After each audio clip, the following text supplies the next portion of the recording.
जी अस्सलाम वालेकुम भाई, क्या हाल है? खैरियत से हैं? बड़े टाइम पे आए आप लोग माशाल्लाह। ये जो हजरात तशरीफ़ ला रहे हैं 1 मिनट लेट हैं।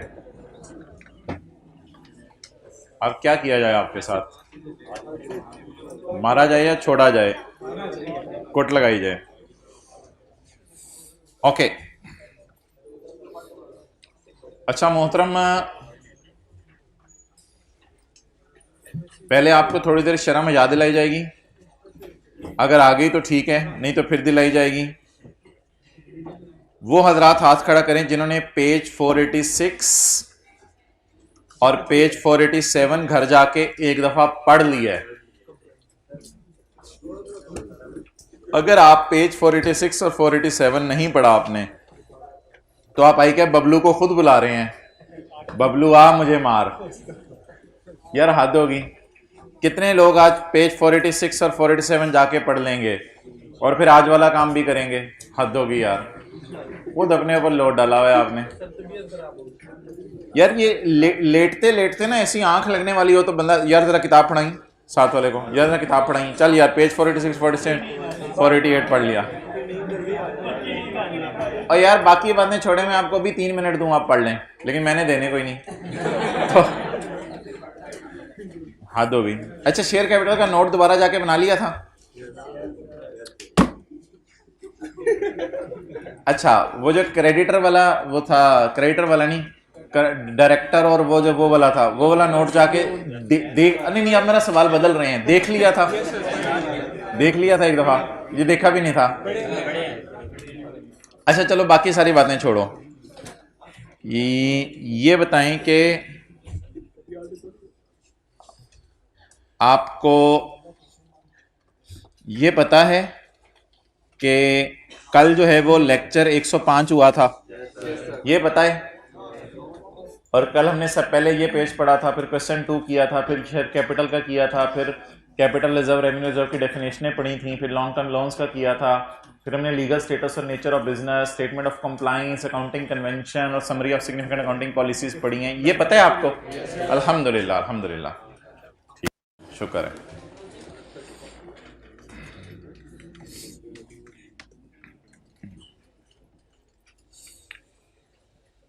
चलें जी, आज वाला काम शुरू करते हैं।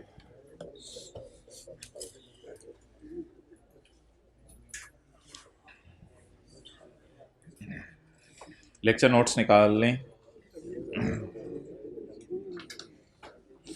Page number 768।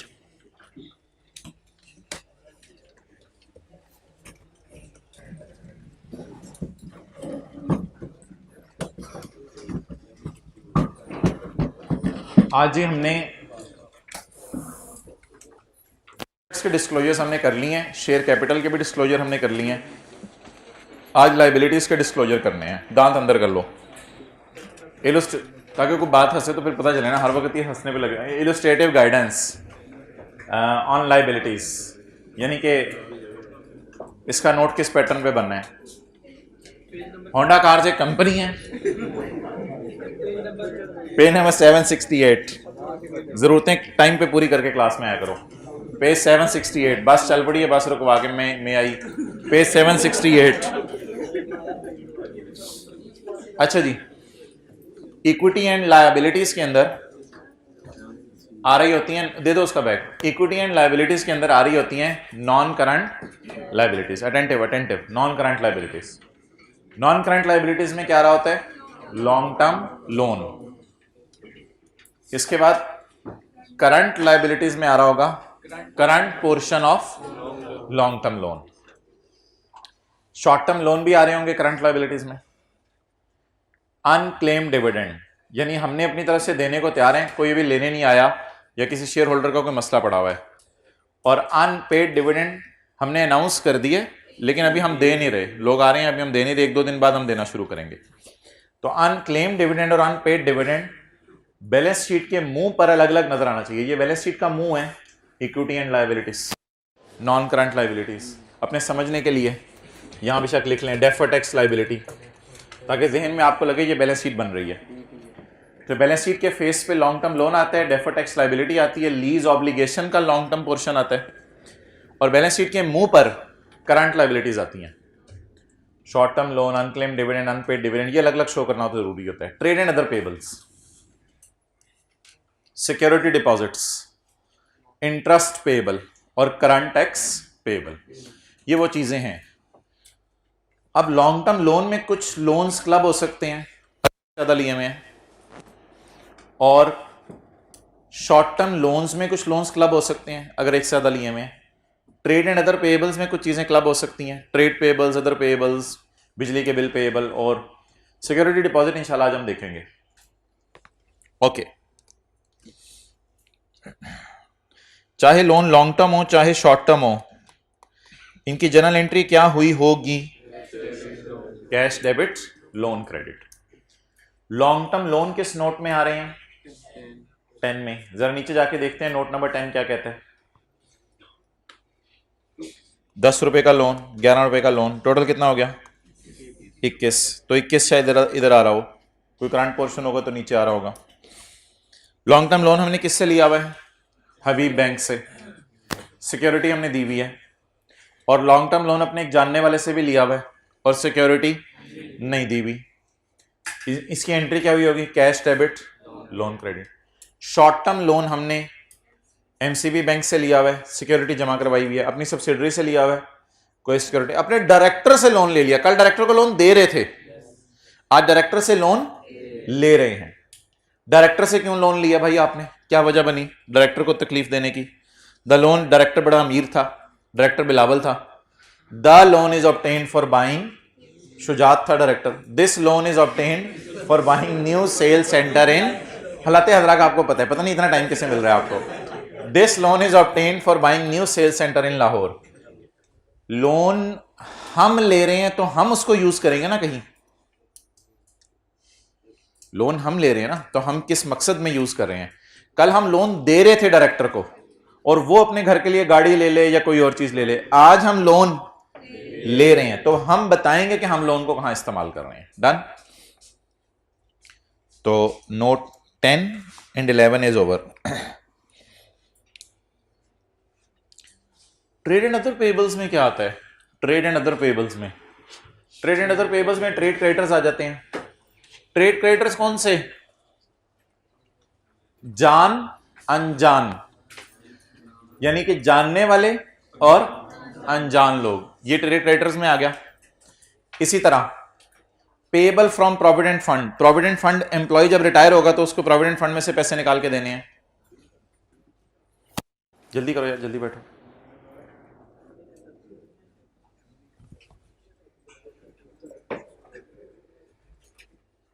तशरीफ रखें भाई। अच्छा जी,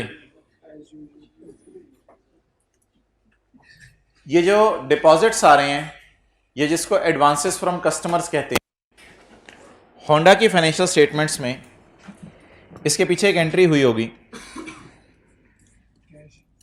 सरासिफ ने कहा मैंने अगले साल गाड़ी लेनी है, तो होंडा ने कहा पैसे अभी, सरासिफ ने कहा जान दो, उन्होंने कहा नहीं तुसी जान दो, पैसे दे दो। Cash debit, advance from customer credit, liability to deliver, ये किसकी बुक्स हैं? होंडा की बुक्स हैं। इसे क्या कहते हैं? एडवांस फ्रॉम कस्टमर्स या advance to suppliers? Advance to supplier past paper के क्वेश्चन नंबर 1 में था। वो शायद होंडा ने जनरल टायर खरीदने के लिए एडवांस में पैसे दिए हुए थे, लेकिन अब होंडा, अगर आप कॉलेज की बात करें तो कॉलेज अगर एसी वालों को एडवांस दे तो वो होगा एडवांस टू सप्लायर, और वो एसेट होता है क्योंकि उसके बदले एसी आना है। और अगर कॉलेज वाले आपसे पैसे ले लें, जैसे प्री इनरोलमेंट के पैसे लिए, आपसे पैसे ले लें और सर्विस ना दें, तो ये एडवांस फ्रॉम कस्टमर होता है और ये कॉलेज के कंधों पर लायबिलिटी होती है। तो एडवांस फ्रॉम कस्टमर कहां नजर आ रहा है? लायबिलिटीज में। एडवांस फ्रॉम कस्टमर कहां नजर आ रहा है? Liability to deliver car to customer. और एक्रूड लायबिलिटीज में तो वो हो जाएगा ना, बिजली का बिल पेएबल, रेंट पेएबल, जो मर्जी लिख लें एक्रूड लायबिलिटीज में।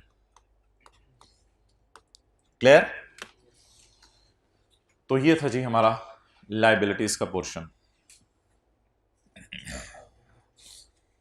एक हमारी कौन सी होती हैं? Non current liabilities. दूसरी हमारी कौन सी होती हैं? Current liabilities. करंट लाइबिलिटीज में, नॉन करंट लाइबिलिटीज में अगर लोन ज्यादा हैं तो इनका नोट दे दें, एक भी लोन है तो नोट दे दें, सिक्योर्ड है अनसिक्योर्ड है। अगर शॉर्ट टर्म लोन्स भी ज्यादा हैं, 2-4, इनका भी आप नोट दे दें। ट्रेड एंड अदर पेबल्स में तो काफी सारी चीजें आ जाती हैं जो मैंने आपको दिखाई हैं, और सिक्योरिटी डिपॉजिट की मैंने अभी आपसे बात नहीं की। ये बैलेंस शीट का फेस है मोहतरम, और यहां से शुरू हो रहे हैं note to the financial statement, और ये है एसओएफपी। तो ये एसओएफपी का फेस है, यहां से शुरू हो रहे हैं note to the financial statements. ये सारे नोट्स अब आप क्रॉस मैच कर लें किताब से थ्योरी पढ़ के।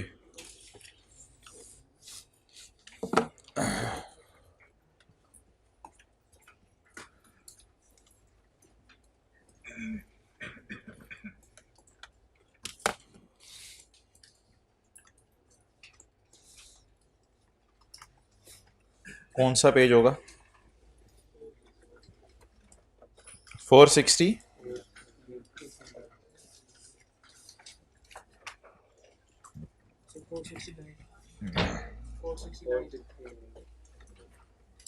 469।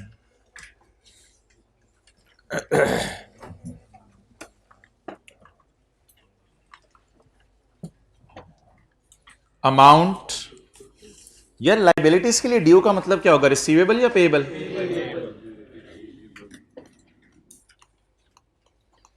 अमाउंट पेएबल टू जानने वाली companies and related parties shell be disclosed. नीचे येलो वाली लाइन नहीं पढ़नी आपने। ये मेरा पेज है 469। जरा अब मैच करें डिस्क्लोजर। अमाउंट से मुराद फर्ज कर लें लोन। लोन पेएबल टू जानने वाली company shall be disclosed separately.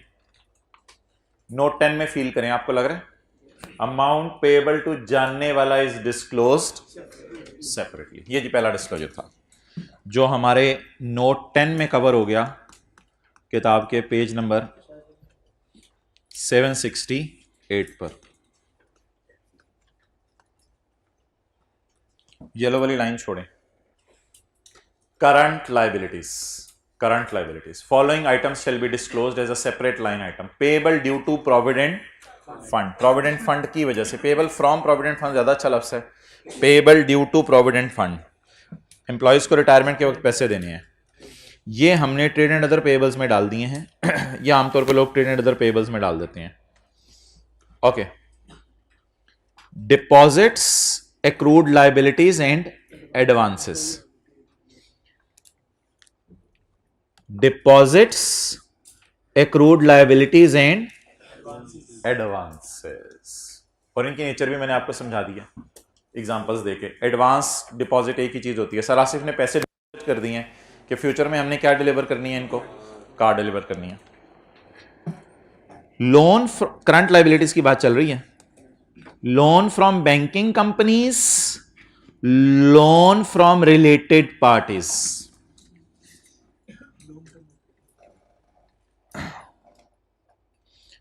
Note 11 page 768। Loan from banking companies ढूंढे। ये एमसीबी वाला हो गया। Loan from related parties, subsidiary और डायरेक्टर वाला हो गया। डन। अब इसमें तफसील पढ़ लें। Loan from banking companies and other financial institution other than related parties, यानी रिलेटेड पार्टीज की भी बात नहीं करनी, वो अलग से लाइन आएगी। Loan from related parties, loan from,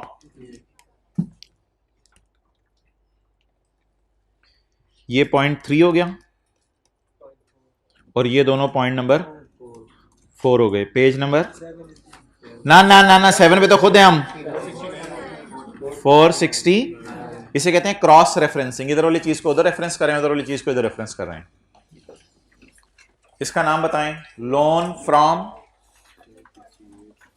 loan from banking companies and financial institutions. इसका नाम बताएं, लोन फ्रॉम रिलेटेड पार्टीज।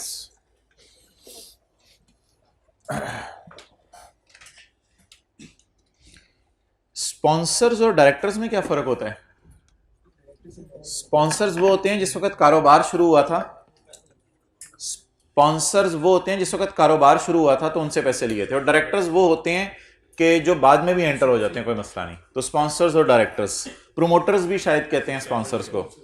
अच्छा, along with a purpose, directors में पर्पस बताना है, बैंकिंग कंपनी में पर्पस नहीं लिखा हुआ, इधर आपने पर्पस बताना है। इधर ये एक्स्ट अलोंग विद अ पर्पस, और वो उस पर्पस में यूज भी कर रहे हैं या नहीं ये भी बताना है। तो इधर आपने पर्पस बता दिया। सब्सिडरी वाला भी पर्पस आपको बताना चाहिए था, अगर सवाल में दिया हो तो वो भी बता देंगे। ये आ गया लोन का पर्पस, जो पॉइंट 4 है उस सफे पे। तो बैंकिंग कंपनीज वाले में पर्पस बताना कोई जरूरी नहीं है, बता दे पेपर में तो लिख देंगे, कोई हरज नहीं, लेकिन रिलेटेड पार्टीज वाले में पर्पस भी बताना है। Loans and advances shall be classified as secured and insecured. Secured और अनसिक्योर्ड बताते रहना साथ साथ कि सिक्योरिटी रखवाई हुई है या नहीं रखवाई हुई। ये जो मैंने सर्कल लगाया है ये हो गया पॉइंट नंबर 5।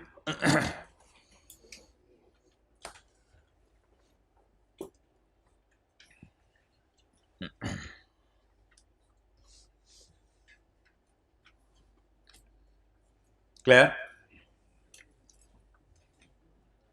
ये थे जी लाइबिलिटीज के डिस्क्लोजर्स। एक डिस्क्लोजर छोटा सा रह गया,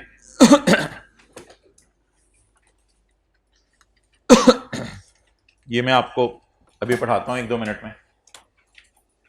पहले आखिरी डिस्क्लोजर पढ़ लें, कॉन्टिजेंसीज एंड कमिटमेंट्स। या IAS 37 वाला है असल में। इन describing a legal case under any court, agency और गवर्नमेंट अथॉरिटी, वेदर लोकल और फॉरेन, बाहर के मुल्क में भी केस हो सकते हैं, पाकिस्तान में भी। Name of the court, high court, supreme court, users को बताएं। एजेंसी और authority in which the proceedings are pending, NAB, FBR, agency और authority in which the proceedings are pending. The date instituted, क्या मतलब, जिस दिन आपके खिलाफ केस हुआ। द प्रिंसिपल पार्टीज, वो था और मैं था, the principal parties. And a description of the factual basis, क्या केस है, चक्कर क्या है, क्यों आपके खिलाफ केस हुआ है, of the proceeding. And the relief sought, और जज साहब ने आपके हक में क्या फैसला सुनाया है। जज साहब ने कह दिया आप जज साहब ने आपके हक में क्या फैसला सुनाया है।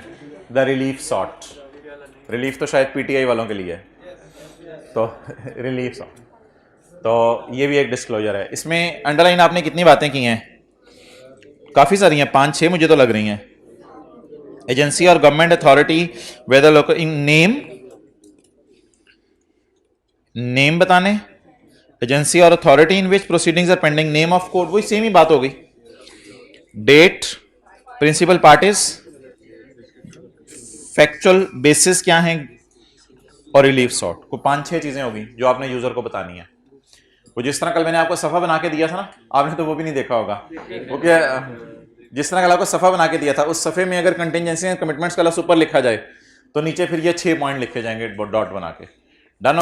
तो ये किसके बारे में बताने हैं? लीगल केसेस के बारे में। अच्छा जी, अब ये हमारा आखिरी डिस्क्लोजर है। वी आर वेरी लकी, यार उसको उठाओ उधर पहली रो में। वी आर वेरी लकी कि मैंने आपको कहा था फाइनल अकाउंट के 2 सवाल मैंने आपको करवाने हैं, तो उसमें से एक सवाल करवाने का आज टाइम मिल गया है।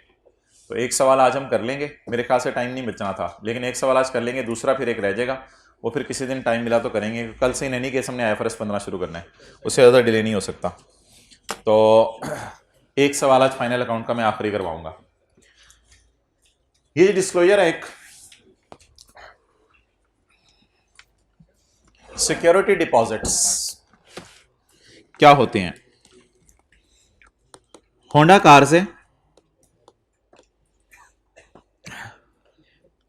इसने वसीम अकरम को डीलरशिप दी, वसीम अकरम को डीलरशिप दी और शेख रशीद को डीलरशिप दी।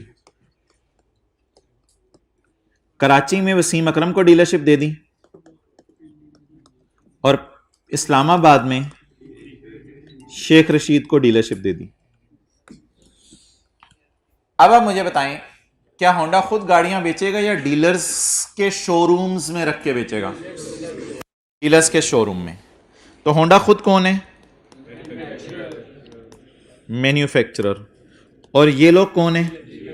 डीलर। अब जब होंडा इनके पास अपनी गाड़ी रखवाया करेगा तो होंडा के दिल में डर होगा कि ये गाड़ी रख लेगा और रख के कस्टमर से पैसे लेके मुझे नहीं देगा। इस डर को कवर करने के लिए डीलरशिप का जब एग्रीमेंट साइन होता है तो वसीम अकरम को कहा जाता है भाईजान 50 करोड़ रुपया जमा करवाएं, 50 करोड़ रुपया जमा करवाएं, हम आपको डीलरशिप देते हैं। तो शेख रशीद को भी कहा जाता है भाईजान चलें आपके लिए 49 करोड़ कर देते हैं, तो आप 49 करोड़ जमा करवाएं, हम आपको डीलरशिप देते हैं। ये सिक्योरिटी है, अमानत है। इसका मतलब ये नहीं कि अब गाड़ियों के पैसे नहीं देने। अब जब डीलर गाड़ी बेचा करेगा वो पैसे अलग दिया करेगा, तो ये पैसे एक तरह की सिक्योरिटी टाइप चीज है। 10 साल 15 साल बाद वसीम अकरम कहते हैं मैं डीलरशिप कैंसिल करता हूं, तो ये पैसे वसीम अकरम को वापस मिल जाएंगे।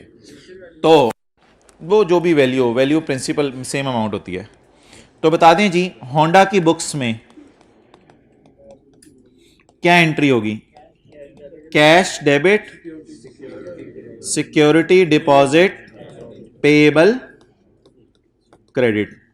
अगर पेएबल विद इन 1 ईयर है, कई दफा होता है पेएबल ऑन डिमांड कि अगला बंदा कहते हैं मैं किसी भी और डीलरशिप कैंसिल करा लूंगा, फिर तो आप करंट लायबिलिटीज में शो करें। और अगर उसने कहा है कि पेएबल ऑन डिमांड नहीं है, 10 साल तक मैं नहीं मांगूंगा, फिर कहां शो कर दें?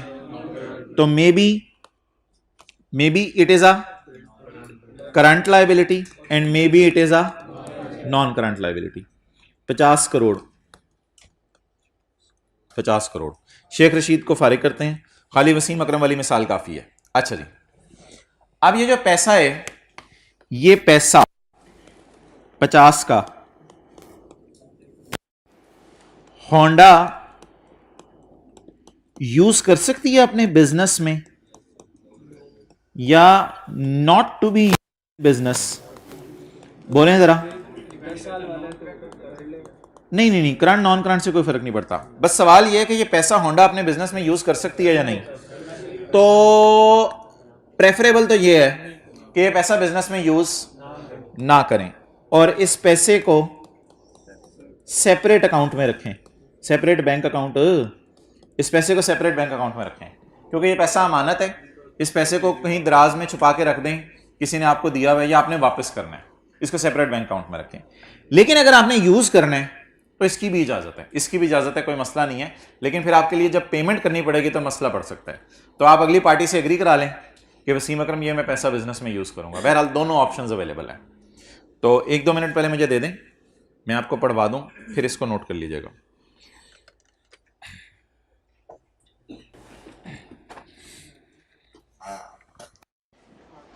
In respect of security deposit payable, अभी नोट नहीं करना कुछ।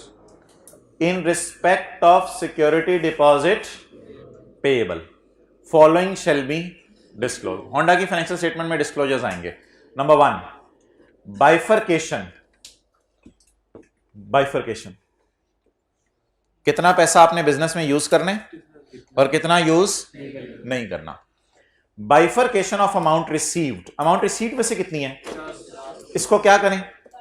बाइफरकेट करें। Bifurcation of amount received security deposit,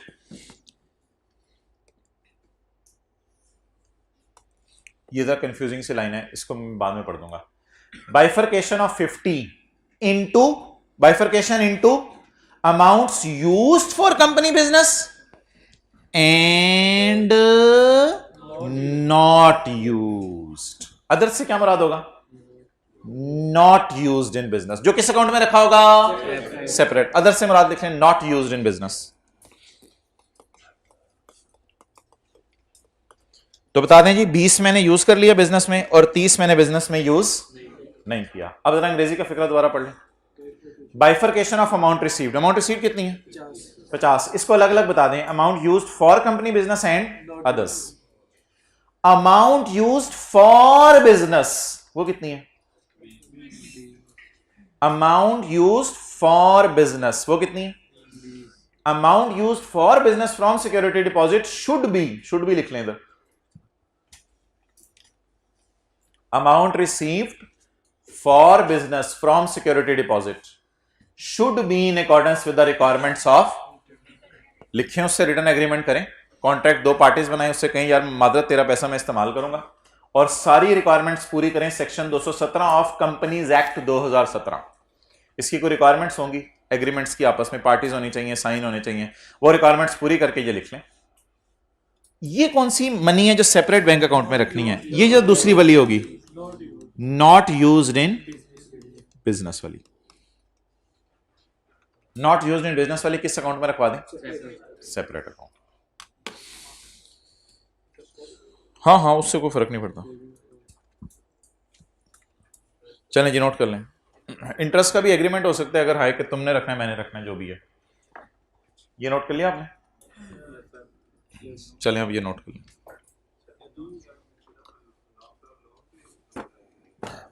नहीं, लॉन्ग टर्म लोन भी आता है, और भी चीजें आती हैं। डिस्क्लोजर सिर्फ उसने लॉन्ग टर्म लोन के दिए हैं। डीटीएल भी आता है, प्रोविजन फॉर ग्रेच्युटी भी आती है, प्रोविजन फॉर वारंटी भी आ जाती है। हाँ हाँ, वो सीखे हैं सिर्फ।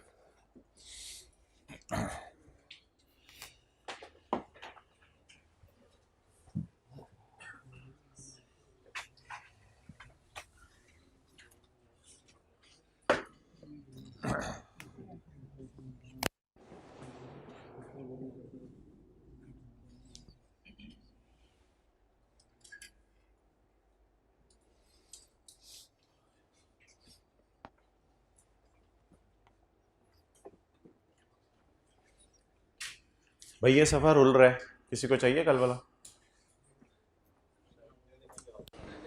अब ये 3 लोग कल नहीं आए थे। अब्दुल्ला राजपूत, यार वो उसको कह दिया क्लास के एंड पे ला दे, इधर भी और उधर भी।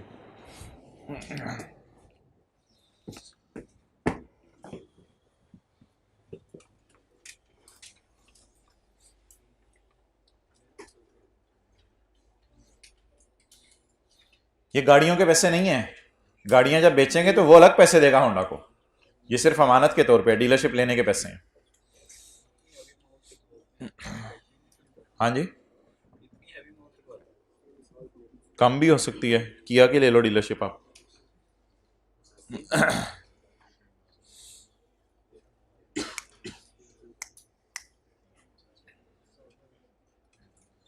अच्छा जी,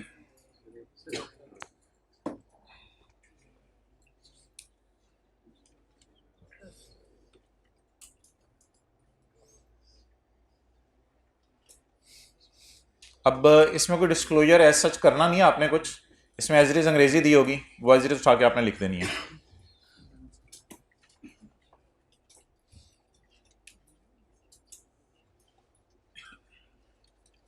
ये थे जी फाइनल अकाउंट के डिस्क्लोजर्स।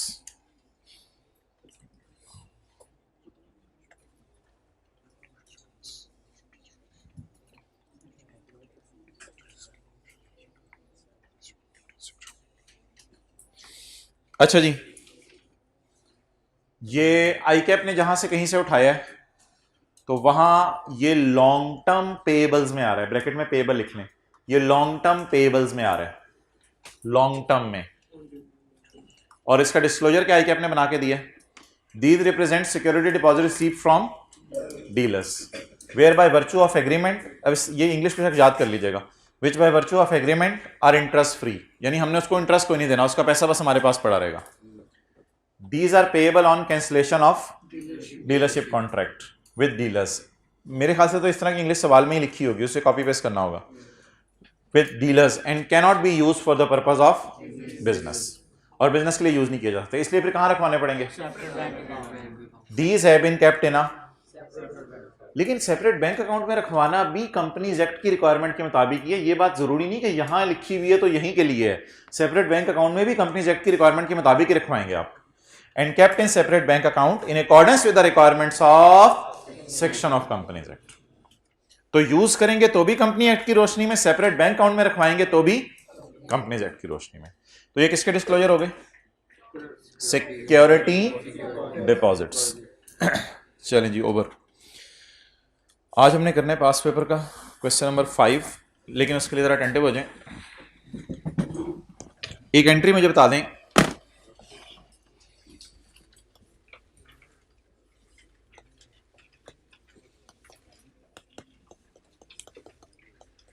इन्वेस्टमेंट इन shares brought down 100, carry down 100, 150, 160 कर दें, 160। ये हमने गेन रखना है फेयर वैल्यू थ्रू ओसीआई। हमने सोचा गेन रखना है fair value through OCI. Irrevocable designation कर लिया। आईएफआरएस 9 का लेक्चर 1। गेन कितना आ रहा है? कितना? 60। खुदा ना खास्ता पेपर में टैक्स रेट दे दे, पेपर में टैक्स रेट दे दे तो 60 रुपए की एंट्री क्या होगी? एक एंट्री आपको याद है, एसेट डेबिट डीटीएल क्रेडिट और सरप्लस इन ओसीआई क्रेडिट। ये एंट्री आपको याद है? 100 रुपया, 30 रुपए, यूजर का 70 है।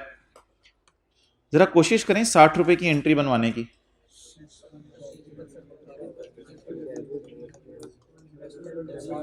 इन्वेस्टमेंट डेबिट 60 से, गुड।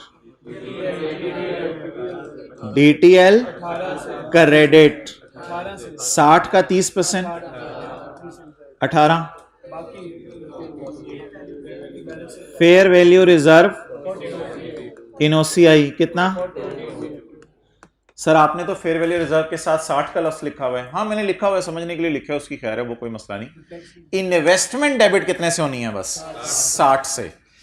इस इन्वेस्टमेंट डेबिट होने पे कल कलां को जब कभी बिकेंगी तो डेफर करके मैं हुकूमत को टैक्स दूंगा, डीटीएल क्रेडिट, और बाकी मेरे यूजर के लिए अनरियलाइज्ड खुशी। तो ये नोट कर लें,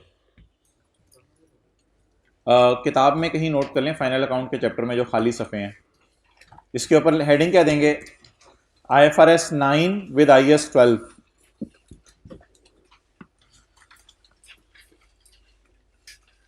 ये मैंने क्या कराई है आपको? रिवीजन। ये वाली एंट्री रिवाइज कराई है। इन्वेस्टमेंट डेबिट कितने से होंगी? 60 से। लेकिन हमारा यूजर कितने से खुश होगा? 42 से। इस खुशी में कितना हिस्सा गवर्नमेंट का? 18। और अगर इसी तरह लॉस आ जाए तो उल्टी एंट्री हो जाएगी। लॉस आ जाए तो उल्टी हो जाएगी। अजीब सी बात है ना, क्या करो।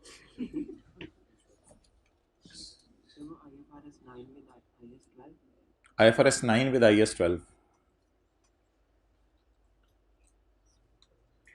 With sir. अच्छा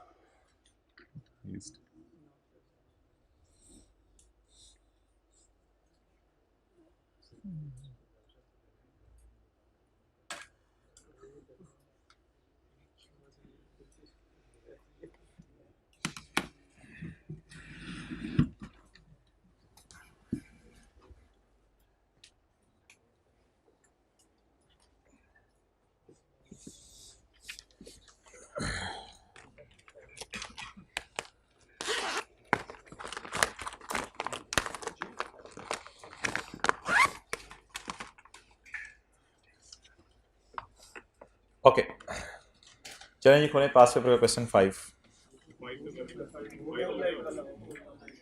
4 होगा, शाहीन वाला है।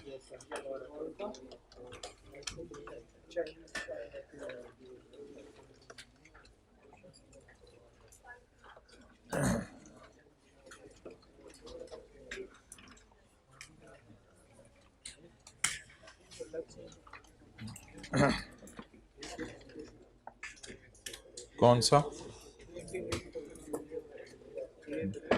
हाँ ये इसमें एक सवाल तो आपको करवा दिया, मैं एक और करवा दूंगा। वो तो कोई भी इंटीग्रेशन हो सकती है, जैसे IS 41 का सवाल है, IS 21 के साथ था, चारा खरीदा था बाहर के मुल्क से, वो सवाल कराया था, उसमें तो कोई ऐसी बात नहीं जी।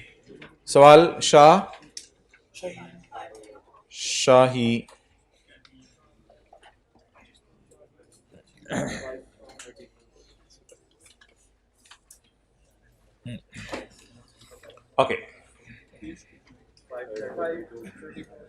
520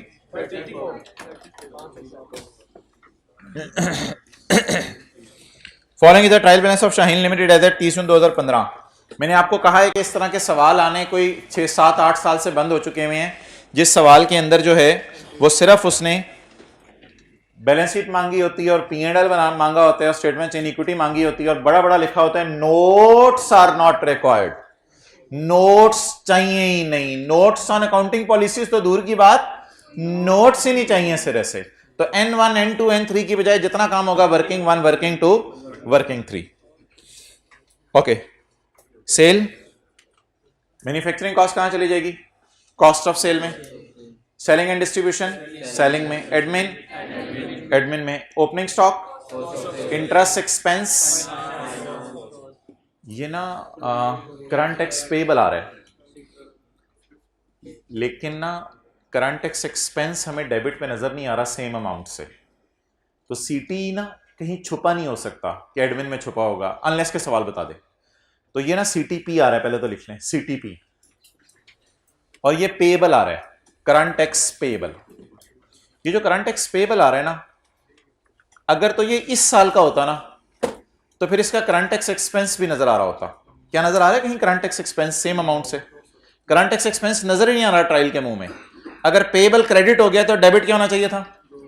करंट टैक्स एक्सपेंस, लेकिन करंट टैक्स एक्सपेंस नजर, तो अदर इंफॉर्मेशन जाके बताएगी ये पिछले साल का पेबल है, अभी तक पे नहीं हुआ, उसकी फिर को वजह भी बताएगी। अदर इंफॉर्मेशन बताएगी ये पिछले साल का पेबल है, अभी हमें इल्हाम नहीं हुआ, लेकिन फिलहाल एक चीज हमारे जहन में आ गई कि पेबल नजर आ रहा है लेकिन डेबिट साइड पे इसका एक्सपेंस नजर नहीं आ रहा। तो पता नहीं ये पेबल क्यों आ रहा है। ये 2000 की फिगर याद कर लें। अच्छा, इन दोनों का आपस में कोई ताल्लुक नहीं होता, ये एडवांस टैक्स है। एडवांस टैक्स ना आपने बस चुप करके पेपर में करंट एसेट्स में शो कर देना है। करंट एसेट्स में वो ये होता है कि हुकूमत के बंदे ना हमारे पास आते हैं और हमारे पास आके ना साल के दरमियान ही कभी टैक्स लेके चले जाते हैं। तो ये करंट एसेट में शो करना है, और एंड पे बैलेंस शीट की एक चीज़ मैं आपको बताऊंगा, उससे ये बात ज़्यादा क्लियर होगी।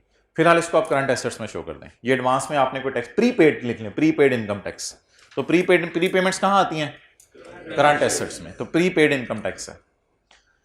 पीपी आ रहा है, कम्युनिकेशन आ रही है, एक्सपोर्ट लाइसेंस इंटेंजिबल है, डेटर आ रहे हैं, कैश आ रहे हैं, अदर रिसीवेबल्स आ रहे हैं, ट्रेड पेबल्स आ रहे हैं, प्रोविजन फॉर लिटिगेशन IAS 37 वाली कोई होगी, प्रोविजन फॉर लिटिगेशन, प्रोविजन इधर पड़ी होगी और इसका एक्सपेंस एडमिन या एडमिन में कहीं पड़ा होगा। Expense debit payable credit. Long term loan आ रहे हैं, डेफर्ड टैक्स आ रहा है, शेयर कैपिटल आ रहा है, रिटेन्ड अर्निंग्स आ रही हैं और इन्वेस्टमेंट्स आ रही हैं। क्लियर? चलें जी। अच्छा जी, ये अदर इंफॉर्मेशन में अगर डेफर्ड टैक्स का डाटा दिया हुआ तो फिर ये डेफर्ड टैक्स ओपनिंग होगा। अगर अदर इंफॉर्मेशन में डेफर्ड टैक्स का डाटा ना दिया हो तो शायद ये क्लोजिंग होगा, लेकिन इसका भी मुझे DTE नजर नहीं आ रहा। ये तो लाइबिलिटी होगी ना, डेफर्ड टैक्स लाइबिलिटी। अगर खर्चा होता तो वो नजर आता, ये डेफर्ड टैक्स लाइबिलिटी या एसेट अकाउंट होगा। बैलेंस शीट में हमेशा एसेट या लाइबिलिटी नजर आ रहा होगा ट्रायल में, अनलेस के सवाल बता दे ये एक्सपेंस है। तो ये DTL है। अब DTE किधर है वो नहीं नजर आ रहा, इसलिए कि ये शायद DTL का ब्रॉड डाउन होगा। अगर सवाल में DTL निकालने का डाटा दे देगा तो फिर ये ओपनिंग ले लेंगे। अगर सवाल में ना डाटा दिया तो एज इट इज इसको उठा के लिख देंगे। शेयर कैपिटल आ, रिटेन अर्निंग्स आ रही हैं। पिछले साल की सेल में कोई मसला है, ये मैं अभी करवा दूंगा। एक्सपोर्ट लाइसेंस की अमोर्टाइजेशन है, क्लोजिंग स्टॉक है, PPE की डेप्रिसिएशन वगैरह है। लॉन्ग टर्म लोन में से कुछ 12 महीने में पे कर देने, तो बाकी नॉन करंट में चला जाएगा। एक ये एडजस्टमेंट आ रही है कुछ टैक्स की, ये इंशाल्लाह मैं पढ़ता हूं। टैक्स का रेट कितना है? 35%। बोर्ड ऑफ डायरेक्टर्स ने कोई डिविडेंड अनाउंस किया, ये उसकी एडजस्टमेंट आ रही है। तो लेट्स स्टार्ट द क्वेश्चन।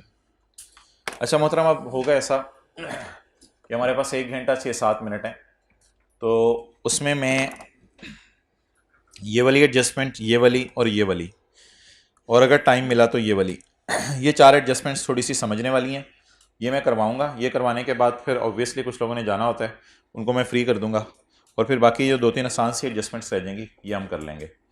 तो लेट्स स्टार्ट। थोड़ी सी तरतीब मुझे इस वजह से आगे पीछे करनी पड़ रही है, माजरत।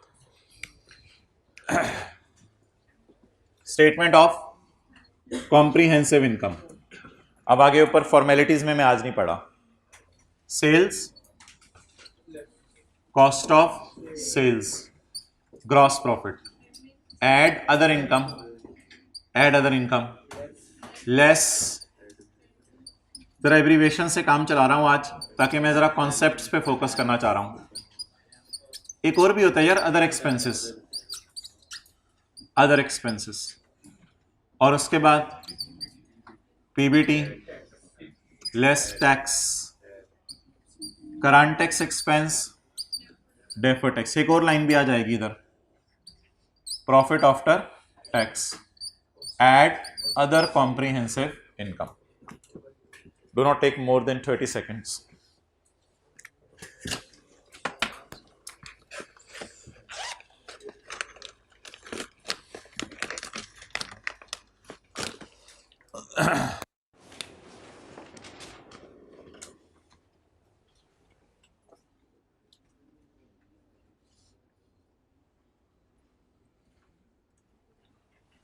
Statement of financial position.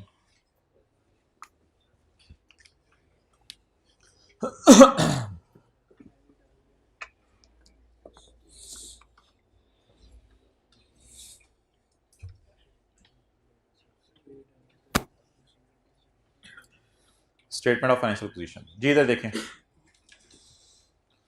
इधर नजर मार लें जरा।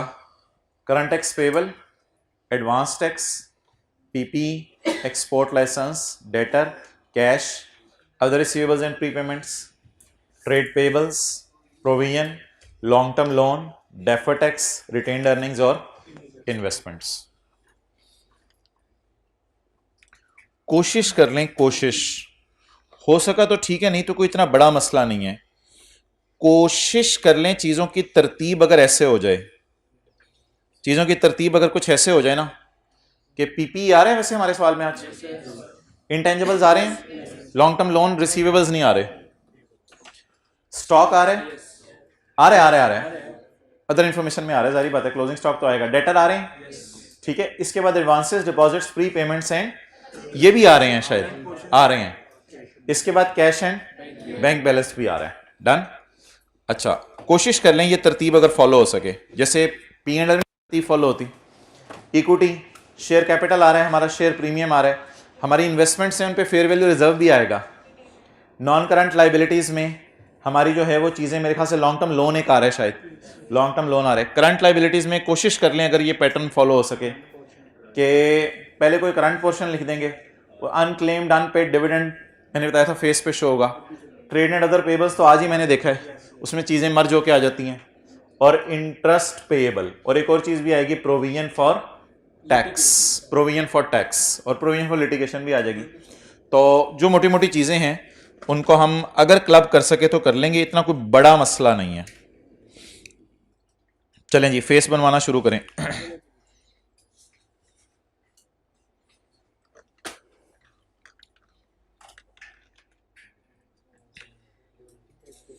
ये चीजें सामने रखें, फेस बनवाना शुरू करें। इक्विटी, एसेट्स से हम शुरू करते हैं, वैसे नॉर्मली एसेट्स ही कर लें। एसेट्स, अच्छा आपको बिल्कुल टेंशन लेने की जरूरत नहीं, मुझे थोड़ी सी टेंशन होती है कि व्हाइट बोर्ड पे जगह ना खत्म हो जाए। आप पेपर में नॉन करंट में भी 1-2 लाइनें एक्स्ट्रा छोड़ देंगे, करंट में भी 2-3 लाइनें एक्स्ट्रा छोड़ देंगे, इसलिए आपको कोई टेंशन लेने की जरूरत नहीं। पीपी भी आ रहा है हमारे सवाल में, इनटेंजिबल्स भी आ रहे हैं। अच्छा जी, करंट एसेट्स में नजर मार लें, पीपी भी आ रहा था, इनटेंजिबल्स भी आ रहे थे। करंट एसेट अल्लाह का शुक्र है आई कैप जरा इकट्ठे ही दे देता होता है। डेटर आ रहे हैं, advances, deposits, pre payments and other receivable खुद ही उसने इकट्ठे करके दे दिए, और कैश एंड बैंक आ रहा है, और अदर इंफॉर्मेशन में क्लोजिंग स्टॉक आ रहा होगा। जरा ट्राई करें मुझे लिखवाने की तरतीब, अगर किसी को थोड़ी सी याद हुई हो कोशिश कर लें यार, अगर तरतीब याद हो जाए, वरना तो इतना बड़ा मसला। पहले स्टॉक है, ट्रेड रिसीवेबल्स, एडवांसेस, डिपॉजिट्स, अगर उस तरह का आप लफ्ज लिखते हैं फिर तो बहुत ही आला हो जाएगा, लेकिन अगर नहीं भी लिखेंगे तो सवाल वाला लफ्ज भी चलेगा, advances, deposits, pre payments and, लेकिन आप मुझे सवाल वाला लिखवा दें वो ज्यादा बेहतर है। वो मैंने इसलिए लिखवाया ना ताकि याद रहे यार, other receivables and pre payments, cash and bank. तो इक्का दुक्का लाइन आप छोड़ दें बेशक, कोई मसला नहीं। अच्छा जी, शेयर कैपिटल में क्या, शेयर कैपिटल आ रहा है, रिटेन्ड अर्निंग्स आ रही हैं, और नॉन करंट लाइबिलिटीज में क्या आ रहा है, साथ ही देखते हैं बार बार कहाँ आना है, लॉन्ग टर्म लोन आ रहा है और डेफर्ड टैक्स लाइबिलिटी आ रही है। इक्विटी एंड लाइबिलिटीज आप पूरा लिख के डबल अंडरलाइन करके फिर इक्विटी की हेडिंग दीजिएगा। Share capital, retained earning, fair value reserve भी आ जाना है, उसकी जगह छोड़ देते हैं। आगे हमें कैसे पेपर में पता चलेगा, रीडिंग टाइम में 5 मिनट में आपने पढ़ा होगा। Non current liabilities, deferred tax liability आ रही है, लॉन्ग टर्म लोन आ रहा है, और कोई नहीं प्रोविजन फॉर लिटिगेशन अगर सवाल ना बताए तो कोर्ट केस के पैसे जल्दी देने होते हैं, उसको करंट लाइबिलिटीज में डाल दें। करंट लाइबिलिटीज, मेरे ख्याल से लोन का करंट पोर्शन भी था, भूल गया तो एंड पे लिख देंगे, कोई मसला नहीं। करंट पोर्शन था लोन का, और बाकी देख लें कोई नजर आ रहे हैं तो। Trade payable, provision for litigation, provision for taxation, और बस एडवांस इनकम टैक्स इधर डाल दो फिर, एडवांस इनकम टैक्स। वो इंशाल्लाह कोई मसला नहीं, हम 2-2, 3-3 लाइनें छोड़ के जा रहे होंगे, वो टैकल हो जाएगा। जी बोलें। ट्रेड पेएबल्स और प्रोविजन फॉर लिटिगेशन और प्रोविजन फॉर टैक्स, और अच्छा नाउ आई सजेस्ट यू कि पेपर में आपने ऐसे नहीं चलना। मेरे पास तो व्हाइट बोर्ड में जगह कम है, इसलिए मैं ऐसे चल रहा हूँ। पेपर में क्या तरीका होगा, पेपर में सारी हेडिंग्स खोल लेंगे, सारी हेडिंग्स खोल के पहले से देखना शुरू कर देंगे। इसको आप फौरन लिख देंगे करंट लाइबिलिटीज में, इसको करंट एसेट्स में, समझ आ गई पेपर में कैसे, इसको इंटेंजिबल्स में लिख देंगे, इन तीनों को। तो पेपर में अगर आप तरतीब से चलेंगे तो रहेगा, इस तरह हिट एंड ट्राई से तो नहीं पेपर में चल सकता। तो पेपर में आप तरतीब से सारी चीजें उठा के लिख दीजिएगा, लेकिन हर जगह 2-2 लाइनें छोड़ते जाइएगा, नॉन करंट में, करंट में, नॉन करंट में, करंट में। क्यों 2-2 लाइनें छोड़ते जाइएगा, अदर इन्फॉर्मेशन में से भी तो कोई चीज आ सकती है, और अदर इन्फॉर्मेशन को एक दफा रीडिंग टाइम जब आपने पढ़ लिया होगा तो वहां से भी अंदाजा हो गया होगा। और जगह ना भी बचे तो आपको बीच में कोई छोटी सी लाइन डाल के फिट करना तो आता ही है। ओके, अब मैं एडजस्टमेंट्स की तरतीब अपनी चल रहा हूं, ताकि मैं जरा थोड़ी समझने वाली एडजस्टमेंट्स आपको पहले करवा दूं। The company has made an investment in Mayfair limited. वो जो इन्वेस्टमेंट्स नजर आ रही हैं कितनी है यार, 125। The company has made investments in Mayfair limited during the year and irrevocably elected at initial recognition as measured at FAT and the fair value at year end was 1 lakh। चलें जी, बिस्मिल्लाहिर्रहमानिर्रहीम। Working one, statement of equity की जगह छोड़ दी, छोड़ के working one, 6-7 लाइनें छोड़ के working one. P&L balance sheet, तीसरा सफा स्टेटमेंट ऑफ इक्विटी, 6-7 लाइनें छोड़ दें, वर्किंग वन। इन्वेस्टमेंट इन शेयर्स, ट्रायल में कितने, 125। ट्रायल आपको पता है रुपीज इन 1000 में है। अदर इंफॉर्मेशन में कितने, गेन को कहां लेके जाऊं, P&L के मुंह पे, अदर इनकम में या अदर कॉम्प्रिहेंसिव इनकम में। टैक्स रेट दिया हुआ है नहीं दिया हुआ, अब बबलू ऐसे ना 35% टैक्स रेट। फिलहाल आप 35% को इग्नोर करें, फिलहाल आप बैलेंसिंग फिगर निकाल लें। गेन आ रहा है, लॉस आ रहा है, लॉस आ रहा है। Fair value reserve, fair value reserve in OCI balancing, loss आ रहा है, जगह नहीं बची, इधर लिख लेता हूं मैं, लॉस आ रहा है। कितना जी, 25। पुरानी एंट्री बताएं जब टैक्स रेट नहीं गिवन होता था, पुरानी जर्नल एंट्री बताएं जब टैक्स रेट नहीं गिवन होता था। Investment credit fair value reserve in OCI कितना, 25। डन। ये पुरानी एंट्री थी। आज क्या अवेलेबल है? टैक्स रेट अवेलेबल है। अगर कभी इस पे लॉस आ रहा होगा तो गवर्नमेंट से हम लॉस शेयर करेंगे या गवर्नमेंट से हम खुशी शेयर करेंगे? भाई अगर खुशी आ रही थी तो गवर्नमेंट से खुशी शेयर कर रहे थे, ठीक है, डेफर करके तुम्हें टैक्स देंगे। अब मुझे क्या आ रहा है? गम आ रहा है, तो गम आ रहा है तो मुझे टैक्स बचेगा ना, ठीक है, तो गवर्नमेंट बेचारी भी गमगीन हो जाएगी। तो अब आप मुझे बता दें, पहले मैंने एंट्री क्या मारी थी? इन्वेस्टमेंट डेबिट और डीटीएल क्रेडिट और फेयर वैल्यू रिजर्व क्रेडिट। अब एंट्री उल्टी कर दें, क्या? और कुछ भी नहीं करना बबलू, इसको बुला ले इधर, बस इन्वेस्टमेंट क्रेडिट तो फेयर वैल्यू रिजर्व डेबिट और डीटीएल डेबिट। डन हो गया? तो एंट्री उल्टी कर दें, डीटीएल स्लैश ए लिख देना, उससे कोई फर्क नहीं पड़ता, उससे कोई फर्क नहीं पड़ता। डीटीएल स्लैश ए, उससे कोई फर्क नहीं पड़ता, इट डजंट मैटर।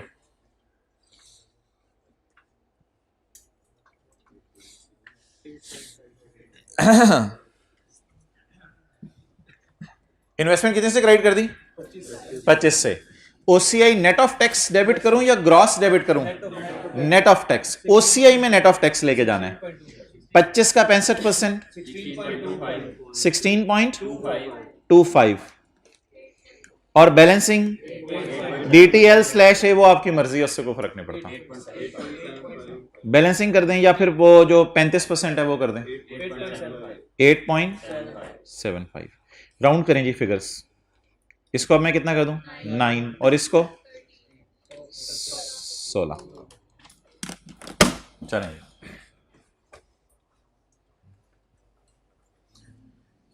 वो गेन की एंट्री थी और ये किसकी एंट्री है जी?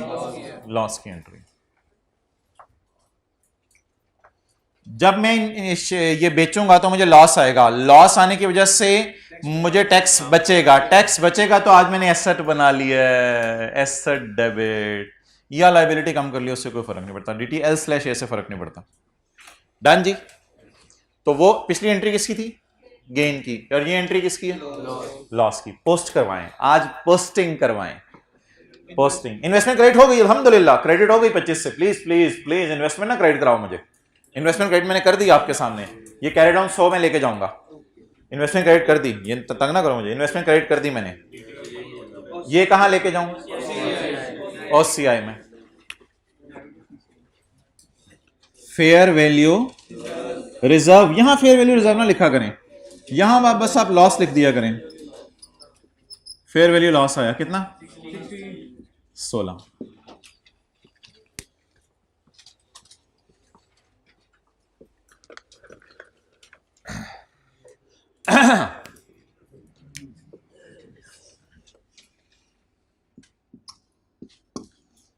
काला नीला, काला नीला, पैट काला आएगा ना, तो ये क्या आ गया है? तो काला नीला। तो काले नीले दोनों को लेके जाएंगे आज हम। पहले सरप्लस को लेके जाते थे, आज फेयर वैल्यू रिजर्व को लेके जाएंगे। अच्छा जी, यार ये क्या अकाउंट खोलूं मैं? डेफर्ड टैक्स का अकाउंट खोल लें जी। बिस्मिल्लाहिर्रहमानिर्रहीम। Working number 2। ओहो, ट्रायल में क्या पड़ा हुआ? छोड़ो अभी इस एंट्री के साथ फेंको। पहले डीटीएल स्लैश है, जो भी अकाउंट है वो क्या करना है? डेबिट करना है। तो डीटीएल स्लैश ए अकाउंट क्या मारना है? डेबिट। कितने से? 9 से। किस एडजस्टमेंट्स की वजह से? इन्वेस्टमेंट की एडजस्टमेंट की वजह से। चलें जी, अब आप ट्रिपल एंट्री देखिएगा, sorry compound entry. Investment credit अल्हम्दुलिल्लाह, गम इन ओसीआई डेबिट और liability slash asset account debit. शायद मैं एसेट बुक कर रहा हूं, जी जबरन पोस्ट हो गई। और इंशाल्लाह जब कुछ रात इस क्लास से चले जाएंगे, यार वो चले ही ना जाएं, हम अभी कर देते हैं। वैसे साथ साथ करना तो नहीं होता, लेकिन कुछ रात जाने वाले होंगे। Statement of changes in equity, हिम्मत, हौसला, जज्बा, क्या कॉलम डालूं? फेयर वैल्यू रिजर्व, ओपनिंग, और इधर आ जाएगा, अच्छा इसमें ना 2-4 एडजस्टमेंट्स होनी है आज। TCI, इधर आ जाएगा मेरा काला पैट, इधर आ जाएगा पैट, और इधर क्या आएगा, -16। तो इन दो नदियों को हम कहां ले जाएंगे, दरिया में, और इधर क्या लफ्ज लिख देंगे, TCI। तो फीलिंग कंफर्टेबल, बिल्कुल उसी तरह जिस तरह हम उधर करते थे, काला नीला चलो मेरे साथ। तो काले नीले को ले गए, काले को इधर फेंक दिया, काले के नीचे, नीले को इधर फेंक दिया, वो काला उधर जाते थे, हो गया, वो कोई मसला नहीं, वो सोबत के असरात है, सॉल्व, उससे कोई फर्क नहीं पड़ता भाई। यहां जरा नीला रंग यूज करना है आपने, चले नहीं नहीं ओपनिंग कोई नहीं है यार इसका, ओपनिंग कोई नहीं है इसका, इसके बाद यही कैरी डाउन आ जाएगा, यही कैरी डाउन आ जाएगा 16, और ये 16 फिर इधर fair value reserve -16 as it is in the end. तो बैलेंस शीट में आना है ना, ये यहां तक नोट कर लेंगे पहले व्हाइट बोर्ड से, फिर मैं तो स्क्रीन ले जाता हूं।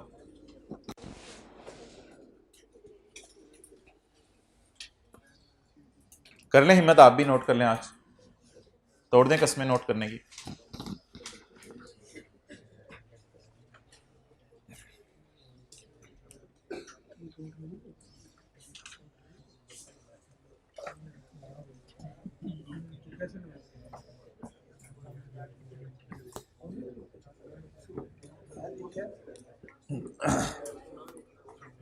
ले आओ कैमरा इधर,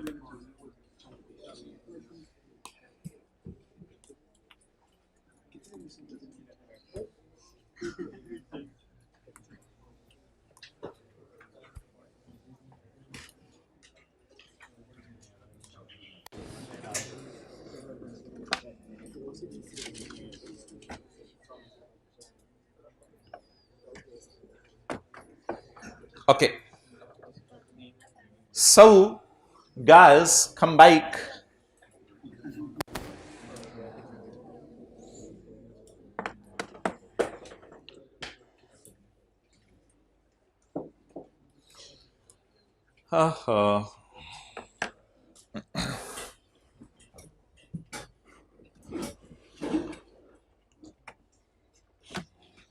चलिए आगे, ये नोट करें, आप कर लें, ये जनरल एंट्री है वर्किंग 1.1,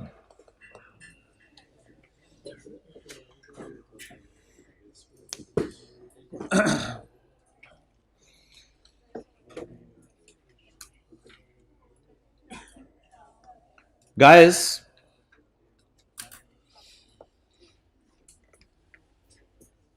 मैंने गाइस बोला, आप आगे, सुभान अल्लाह,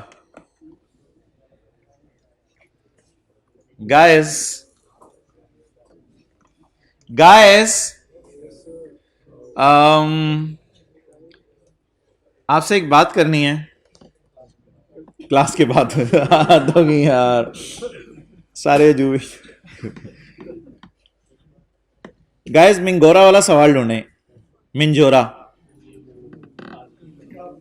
मिंजोरा पेज नंबर 499, मिंजोरा पेज नंबर, ओ नहीं यहां नहीं होगा, क्वेश्चन बैंक में होगा, क्वेश्चन बैंक में मिंजो खाना है, मिंगोरा पेज 582।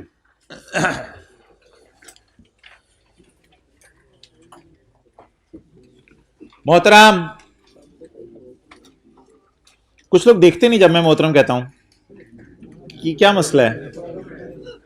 आपको याद है ड्राइंग डेबिट साइड पे नजर आती थी, ओ बबलूज, ड्राइंग ट्रायल में डेबिट साइड पे नजर आती है।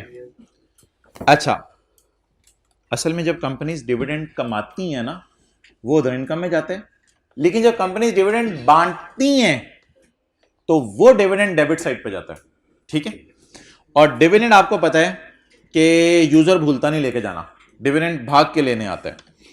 अच्छा, डिविडेंड या ड्राइंग ट्रायल में आपको पता है डेबिट साइड पे नजर आती हैं, और रिटेन्ड अर्निंग क्रेडिट साइड पे नजर आती हैं, और इन सारी चीज़ों को अगर हम नेट कर लें, सेल, स्टाफ कॉस्ट, कंसल्टेंसी फी, सैलरीज, सन्ड्री एक्सपेंसेस, तो ये मेरे ख्याल से हमारा पैट आ जाता है, ये हमारा पैट आ जाता है। इस इंफॉर्मेशन को सामने रखते हुए अगर मैं आपके सामने statement of changes in equity का कॉलम बनाऊं, तो इसमें share capital, retained earning, opening balance बताएं कितना है, 121। प्रॉफिट इंशाल्लाह निकल आएगा, सेल में से खर्चे खुर्चे माइनस करेंगे, प्रॉफिट निकल आएगा। डिविडेंड आपको पता है, आइए सेट आपने पढ़ा हुआ है, इधर आता है कितना, 125। सब ये ना सोचिएगा ओपनिंग रिटेन अर्निंग इतनी है, डिविडेंड इतने, वो इस साल के को प्रॉफिट भी होंगे, छोड़ें उस टेंशन में ना नहीं। तो बता दें जी, डिविडेंड जो ट्रायल में नजर आता है वो एसओसीआई में जाता है या P&L में जाता है या बैलेंस शीट में जाता है। अगर डिविडेंड इनकम आ रही होगी तो वो क्रेडिट साइड पे नजर आ रही होगी, वो मेरी अदर इनकम होगी। लेकिन ये डिविडेंड पेड है, मैं कमा रहा हूं या साल के एंड पे अपने शेयर होल्डर्स को बांट रहा हूं। तो बताएं डिविडेंड ट्रायल में कहां नजर आता है, डेबिट में, एसओसीआई में। ट्रायल में कहां नजर आता है, एसओसीआई में। डिविडेंड ट्रायल में कहां नजर आता है, डेबिट साइड। डिविडेंड ट्रायल में कहां नजर आता है, डेबिट साइड पे। और फिर P&L के मुंह पे जाते हैं या स्टेटमेंट ऑफ चेंज इक्विटी में माइनस होता है। जाएं हिम्मत करें, स्टेटमेंट चेंज इक्विटी बना लें। पेज कौन से, 582। किस कॉलम में माइनस होता है, रिटेन्ड अर्निंग वाले कॉलम में। रिटेन्ड अर्निंग वाले कॉलम में माइनस, रिटेन्ड अर्निंग वाले कॉलम में माइनस होता है।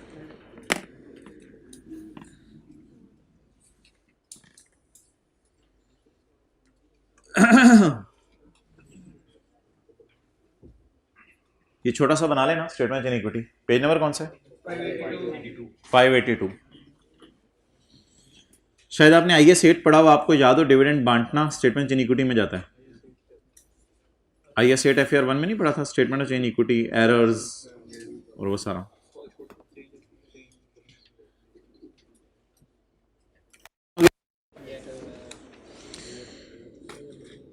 ओहो,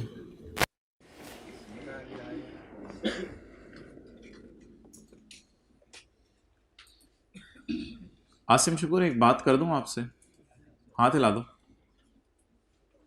जरा, ऊपर करके हाथ हिलाओ। अब हाफिज उमर पीछे देखें, आसिम शुक्र हाथ हिला रहे, दोबारा हाथ हिलाएं आसिम शुक्र, वेल डन। अच्छा, माय डियर,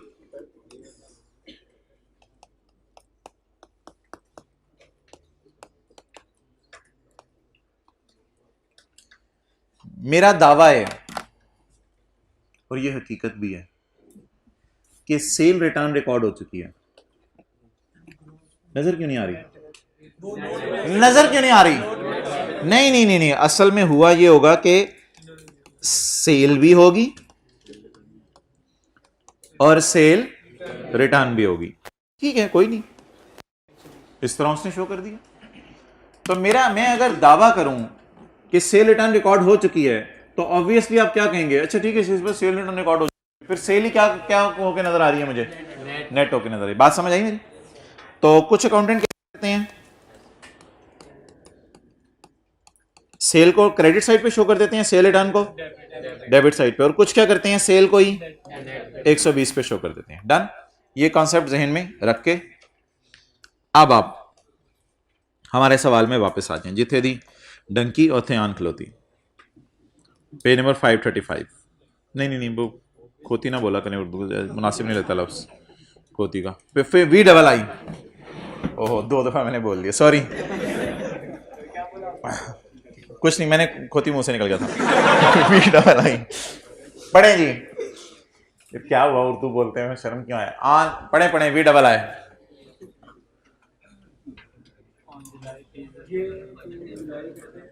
ऑन जुलाई 30, 2015। ओ बबलू मेरे, अगले साल जुलाई, ये 30-15 है, और ये क्या है, जुलाई 30-15, अगले साल।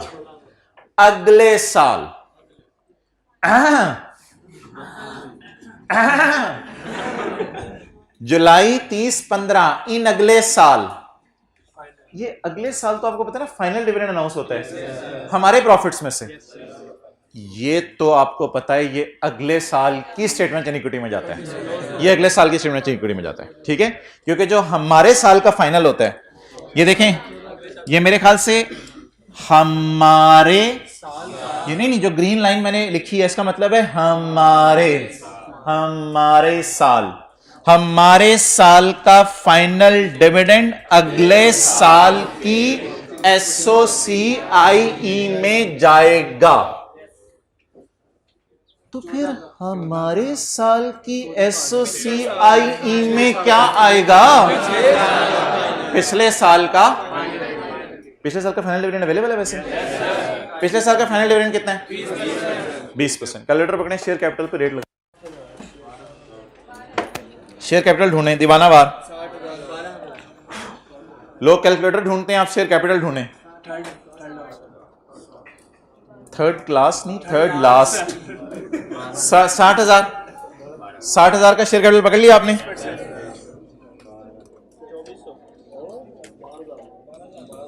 60,000 जरा 20%, कितना आ गया? 12,000। वो ऑलरेडी रुपीज इन 1000 है, ये ऑलरेडी रुपीज इन 1000 है, 60,000, ठीक है जी। एक बात कर दूं, मुझे कल याद करा दीजिएगा, रिवाइज करा दूंगा। IAS 10 कहता था ये वाला डिस्क्लोज करना है, ये वाला डिस्क्लोज करना है। अगर डायरेक्टर्स के साइन करने से पहले पता चल गया ना ये वाला डिस्क्लोज करना है, लेकिन डिस्क्लोजर्स का सवाल ही नहीं है, तो ये वाला डिस्क्लोज करना है। लेकिन ये बात कल याद कराइएगा, छोड़ने पर। फिलहाल मुझे बता दें, हम तो सिर्फ नॉर्मल सवाल, कितने लोगों को याद आ गई ये बात? डिविडेंड मस्ट डिस्क्लोज करना है, डिविडेंड मस्ट। लेकिन ये तो IAS 10 की बात थी, सॉरी, वापस आए जरा। मुझे बता दें, आपने क्या पढ़ा हुआ है FR1 के अंदर कि हमारा साल कौन से? 30-15। तो इसमें किस साल का डिविडेंड रिकॉर्ड होगा? अच्छा, मुझे बता दें, ये डिविडेंड क्या, अगर सवाल साइलेंट है तो ये डिविडेंड जो है वो पे हो गया होगा या नहीं पे हुआ होगा? पेड है। मैंने आपको कई दफा बताया, सवाल साइलेंट है तो डिविडेंड क्या है? पेड है। क्योंकि लोग भूलते नहीं ना, और लोग छोड़ते नहीं डिविडेंड को। डिविडेंड तो वो जो चीज है जिसके लिए लोगों ने कंपनी में पैसा डाला होता है, तो लोगों ने छोड़ा होगा या भाग के ले गए होंगे? सवाल नहीं बता रहा एंट्री हुई है या नहीं हुई, लेकिन मैं आपसे साबित करूंगा आपको कि एंट्री हुई है। लोग डिविडेंड को छोड़ते हैं, नहीं छोड़ते, डिविडेंड भाग के आके लेते हैं। अब जाके दीवानावार डेबिट साइड पे डिविडेंड ढूंढें। दीवानावार का तरीका ये होता है कि आंख रख ली यहां पे,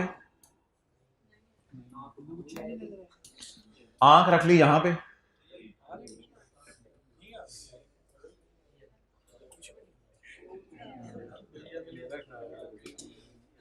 डिविडेंड नजर आ रहे हैं? कहां नजर आ रहे हैं? अच्छा, मुझे ये बताएं, अब सेल रिटर्न नहीं नजर आ रही, लेकिन मेरा दावा एक रिकॉर्ड हुई है। कहां सेल से नेट हुई हुई है। मेरा दावा है कि लोग डिविडेंड छोड़ते नहीं है।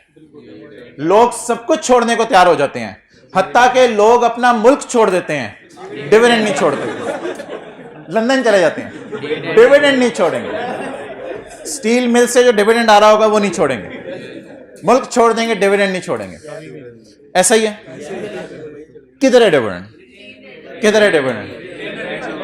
एक्सलेंट। रिटेन्ड अर्निंग में पड़ा नहीं हुआ, बोंगी नहीं मारनी। रिटेन्ड अर्निंग में क्या हुआ है? माइनस हो गया है। इसके लिए मैं क्या करूं? रिटेन्ड अर्निंग जो सवाल की पड़ी हैं, इस तक माइनस हो चुका है या प्लस हो चुका है? कितना माइनस हो चुका है? 12। मुझे इल्हाम नहीं हो रहा, लेकिन अब मैं क्या करूं? सवाल पर बनाने वाला बड़ा तेज था, इसलिए उसने रिटेन्ड अर्निंग के साथ यकम की डेट नहीं डाली कि ये ओपनिंग है, शायद इसमें कोई एंट्री पड़ चुकी है।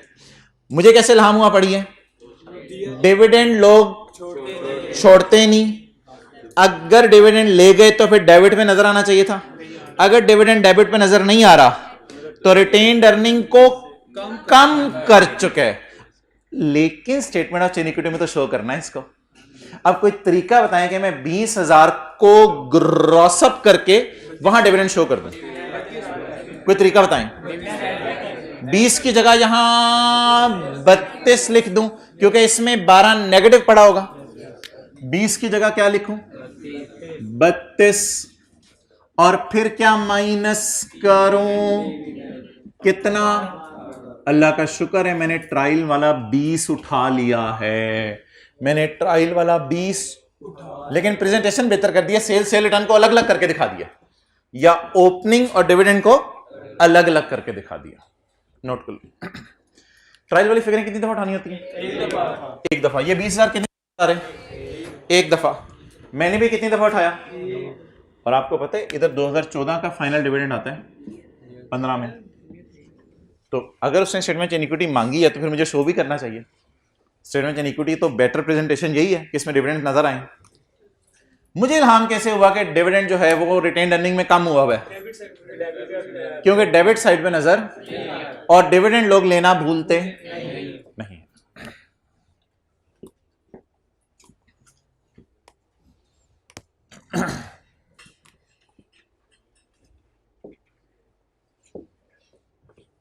तो लिखिए, ट्रायल की डेबिट साइड पे डिविडेंड नजर नहीं आ रहा था, इसलिए रिटेन्ड अर्निंग को कम कर चुका है। ट्रायल के डेबिट साइड पे डिविडेंड नजर नहीं आ रहा था, इसलिए रिटेन्ड अर्निंग को कम कर चुका है। तो हमने रिटेन्ड अर्निंग को बढ़ा दिया 12 से। ट्रायल की डेबिट साइड पे डिविडेंड नजर नहीं आ रहा, तो रिटेन्ड अर्निंग को कम कर चुका है, तो हमने रिटेन्ड अर्निंग को बढ़ा दिया। लेकिन दोबारा माइनस जरूर कर दें आप, क्योंकि डिविडेंड अनाउंस तो करना है ना।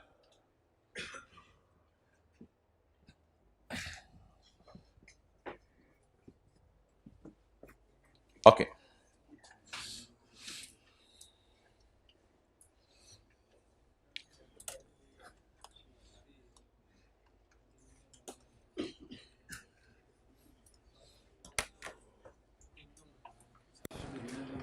वीआई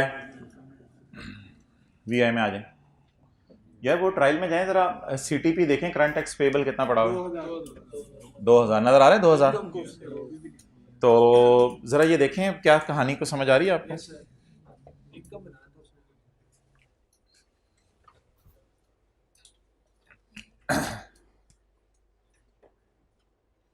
कुछ समझ आ रही है कहानी?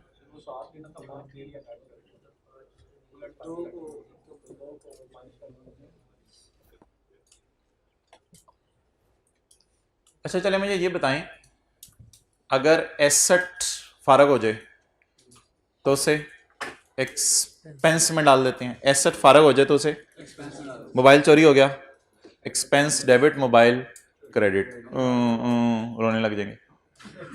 मोबाइल चोरी हो जाए, एसेट फारग हो जाए तो एक्सपेंस डेबिट एसेट क्रेडिट। बिजली का बिल माफ हो जाए, रिलैक्स होते हैं ना कंधे, बिजली का बिल माफ हो जाए। हमसाये ने कहा यार तू इतना नेक परहेजगार, मैं तेरे बिजली का बिल पे करता हूँ इस महीने। यार बड़ी बात है, कोई गेम है अंदर की वैसे, लेकिन बड़ी बात है। तो हमसाये ने कहा भाईजान मैं तेरे बिजली का बिल दे देता हूँ, तू रिलैक्स रह। अच्छा, लाइबिलिटीज अगर खत्म करनी हो तो क्या होता है? गम होता है। लाइबिलिटी डेबिट और खुशी क्रेडिट। पिछले साल हमने अंदाजा लगाया था ज्यादा टैक्स देने। शहबाज शरीफ ने कहा तू जिगर है अपना, बढ़िया अपना क्रिकेट खेलता था अपने साथ, छोड़ यार इतना ज्यादा टैक्स ना दे। पिछले साल लाइबिलिटी ज्यादा बुक की भी है। इस साल लाइबिलिटी जब वापस करने गए तो अगलों ने कम पैसे मांगे। आप बता दें मैं क्या बुक करूं? खुशी बुक करूं? पहले जरा बता दें करंट टैक्स पेबल ऑलरेडी कितना नजर आ रहा है? 2000, जिसको मैं 2 मिलियन भी कह सकता हूं। 3 आंडे ऊपर पड़े हुए ना, ये आंडे पेपर में ना भूलिएगा, 3 आंडे ऊपर पड़े हुए हैं, 3 आंडे ये, तो 3 जमा 3 6, तो 2 मिलियन। 2 मिलियन की मेरी लाइबिलिटी आ रही है, पता नहीं कौन सी लाइबिलिटी आ रही है, लाइबिलिटी है भी या नहीं ये मुझे देख लेने दें। इस साल 5 मिलियन मैंने पे किया है in full and final settlement, बस गेम खत्म कर दी। 5 मिलियन मैंने पे कर दिया है against the tax liability of previous year. पिछले साल मैंने बुक कितनी की थी लाइबिलिटी? 7 मिलियन। इस साल पे कितनी करके आ गया? 5। मोबाइल देख लो, मैं भी इधर देख लेता हूं मोबाइल। पिछले साल बुक कितनी की थी लाइबिलिटी? 7। इस साल पे कितनी करके आ गया? 5। बजाहिर कितनी स्टिल पेएबल है? 2। ट्रायल पे नजर भी आ रही है पेएबल। इस पेएबल को खड़ा रहने दें, पेएबल में शो कर दूं, पेएबल को खड़ा रहने दें। पिछले साल लाइबिलिटी कितनी बुक की थी? CTE debit, CTP credit.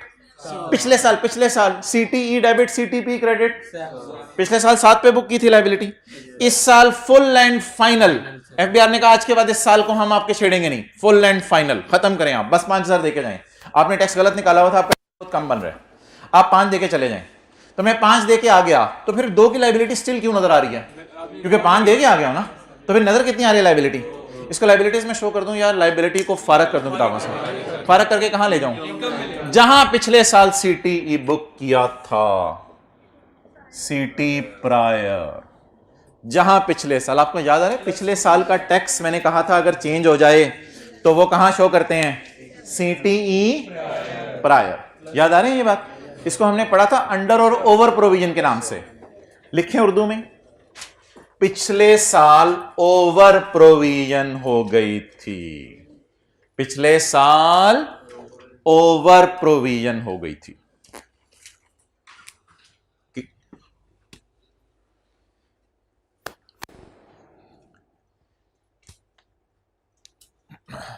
अच्छा जी, पिछले साल का पेबल कितने आप बता दें? 7000। इस साल पे कितना किया? तो कितना पेबल बजाहिर किताबों में नजर आता रहना चाहिए?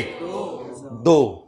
मेरा सवाल आपसे यह, क्या पेबल नजर आना चाहिए जैसे नजर आ रहा है, या ये खुशी बुक कर लूं? रेक्टिफाइंग एंट्री बताएं,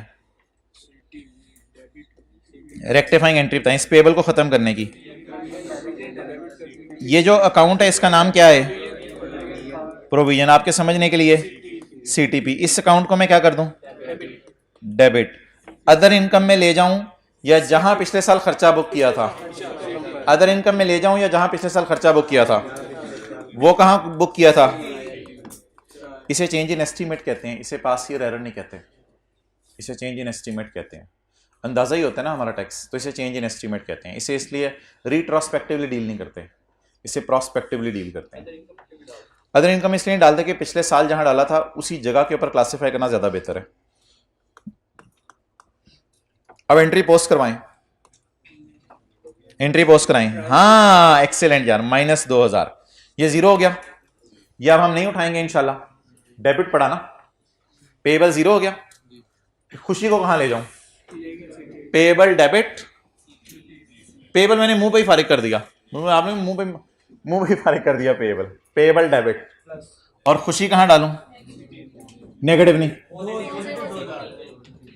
पेबल डेबिट, खुशी क्रेडिट। वो किधर है बंदा? वो टीई डेबिट हो रहा है या टीई क्रेडिट हो रहा है? डेबिट हो रहा है, क्रेडिट। तो खुशी बुक करूं या पॉजिटिव 2000?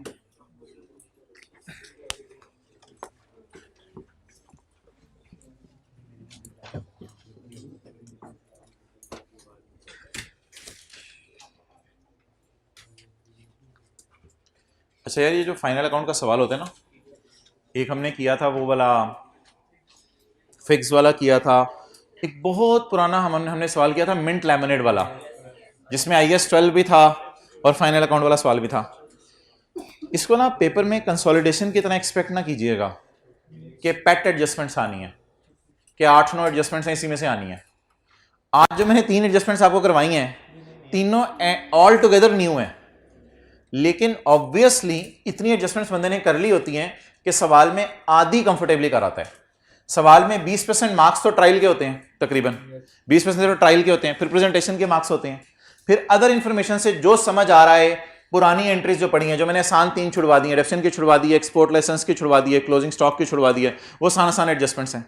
और ये जो बाकी एडजस्टमेंट्स हैं, ये अगर नई है तो सबके लिए नहीं होंगी, और अगर पुरानी है पास पेपर में है तो तकरीबन सब बच्चों ने की होंगी। तो इसलिए फाइनल अकाउंट के सवाल में अगर आप 50% मार्क्स अटेन कर लेते हैं पेपर में तो debt is more than enough, debt is more than enough. तो इसलिए ना अभी ये किसी के जहन में सवाल ना रहो, अच्छा ये एडजस्टमेंट तो आपने करवाई नहीं थी, और भाई जो आपके पेपर में आनी है वो तो अगलों को करवानी है, ठीक है। तो ये तो आपको पता है अब क्या हो सकता है। तो फाइनल अकाउंट के सवाल में तो वही करवा सकते हैं ना जो पास में आती नहीं है, कम से कम उतनी करवा लें। तो इसलिए परेशान होने की जरूरत नहीं कि अच्छा ये वो ये भी होता है वो भी होता है, तो अभी तो बहुत कुछ होना है। अच्छा ठीक है जी, चलें अगली एडजस्टमेंट जी, अगली एडजस्टमेंट सेल वाली इंशाल्लाह मैं कराता हूं अभी। यार ये बड़ी खूबसूरत एडजस्टमेंट है। इस साल की टैक्सेबल इनकम, करंट टैक्स की वर्किंग ज़हन में लाएं, इस साल की टैक्सेबल इनकम बढ़ गई है अकाउंटिंग इनकम से 5,000। नहीं पहले यार मुझे करंट टैक्स तो निकाल लेने दो ना। इस साल की टैक्सेबल इनकम बढ़ गई है पिछले साल की इनकम से 5,000। Working number 3, current tax, current tax, PBT, PBT add less और टैक्सेबल प्रॉफिट। मुझे ये लगे, पता नहीं तुझे क्या लगे, मुझे ये लगे कि शायद ऐड वाले ज्यादा हैं। मुझे ये लग रहा है ऐड वाले ज्यादा हैं। जरा देखते हैं आपको क्या लग रहा है। सारे आए जरा इधर, आज सारे आ जाएं। इस साल की टैक्सेबल इनकम ज्यादा है अकाउंटिंग इनकम पीबीटी होती है ना यार। इस साल की टैक्सेबल इनकम ज्यादा है अकाउंटिंग इनकम से, कितनी? 5,000। ये ज्यादा है, तो ये ज्यादा होने की क्या वजह होगी? मेरे ख्याल से ऐड वाले ज्यादा होंगे, मुझे तो ये लग रहा है। आपको क्या लग रहा है? वैसे यही लग रहा है ना। कौन से ज्यादा होंगे? ऐड वाले ज्यादा होंगे। किसी को कुछ और लग रहा हो तो उसी को ये लग रहा होगा। फिर अल्लाह का शुक्र है हमें नहीं लग रहा वो, ठीक है। तो और अगर उल्टा लिखा होता कि current year taxable income is less than, तो फिर डिफरेंट तरीके से कर लेते। लेकिन फिलहाल क्या लिखा हुआ है? This is more then this. तो वजह क्या होगी? ऐड वाली चीजें ज्यादा होंगी और लेस वाली चीजें कम होंगी। डन। अब हमें अगर पीबीटी मिल जाए तो हम पीबीटी इधर डालेंगे, क्योंकि ये पीबीटी ऑलरेडी निकला होगा हमारा पेपर में। अगर पीबीटी मिल जाए, आई के वाला बड़ा तेज है, उसने नीचे दोनों ऐसी एडजस्टमेंट्स दी हैं जिनका पीबीटी पे इफेक्ट ही नहीं है। नीचे वाली दोनों एडजस्टमेंट्स ऐसी हैं जिनका पीबीटी पे इफेक्ट ही नहीं है, इसलिए उसने आपको रिलैक्स किया है, क्योंकि उसे पता था ये एडजस्टमेंट करने के लिए पीबीटी चाहिए होगा पेपर में। तो पीबीटी तो उसने दिया नहीं, पीबीटी तो हम खुद निकालेंगे। हम उधर जो है वो क्या लूडो खेलने गए हैं, हम पीबीटी निकालेंगे उधर। तो पीबीटी चोरी करें सर आज बूटी, पीबीटी को नजर मार के आए चुप करके, सेल्स वूल बाद में डाल लेंगे ना, चोरी करें तो जल्दी जल्दी जल्दी पीबीटी पीबीटी पीबीटी पीबीटी। बचपन में भाई की स्वीडिश खा जाते थे, जा जल्दी जल्दी पीबीटी ढूंढे ढूंढे जाके, 2-4 घंटे हिम्मत करें सारी। ओ भाईजान आप भी रेड कैप पीबीटी ढूंढे, सवाल में जाके चुप करके सोल्यूशन से जरा नजर मार के। हाँ जी 2-3 पेपर में जो मर्जी आ जाए उससे कोई फर्क नहीं पड़ेगा। 5,000 ऐड करने के पेपर में मार्क्स देगा वो, ठीक है जी। पीपीटी को हमने नकल मार के कहां से उठा लिया? सोल्यूशन से हमने ढूंढ लिया, सोल्यूशन से हमने ढूंढ लिया। किस वजह से मैंने सोल्यूशन ढूंढा? इसलिए कि मैं चाह रहा हूं हमारा जो क्लास का प्राइम टाइम है वो इस्तेमाल हो जाए मेन एडजस्टमेंट्स पे। बाकी सेल्स विल एंड पे पोस्ट करना और कॉस्ट ऑफ सेल चीजें जमा करना वो आपके लिए आसान चीज है। क्लास का प्राइम टाइम मैं यूज करना चाह रहा हूं मेन एडजस्टमेंट्स पे। बताएं जी पीपीटी कितना है? 2, 3, 5, 6, 7। अब अल्हम्दुलिल्लाह टैक्सेबल प्रॉफिट्स आ जाएंगे।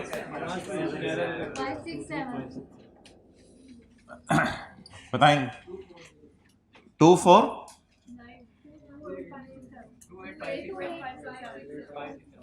2, 8, 5, 6, 7। टैक्स निकालें जी एट द रेट ऑफ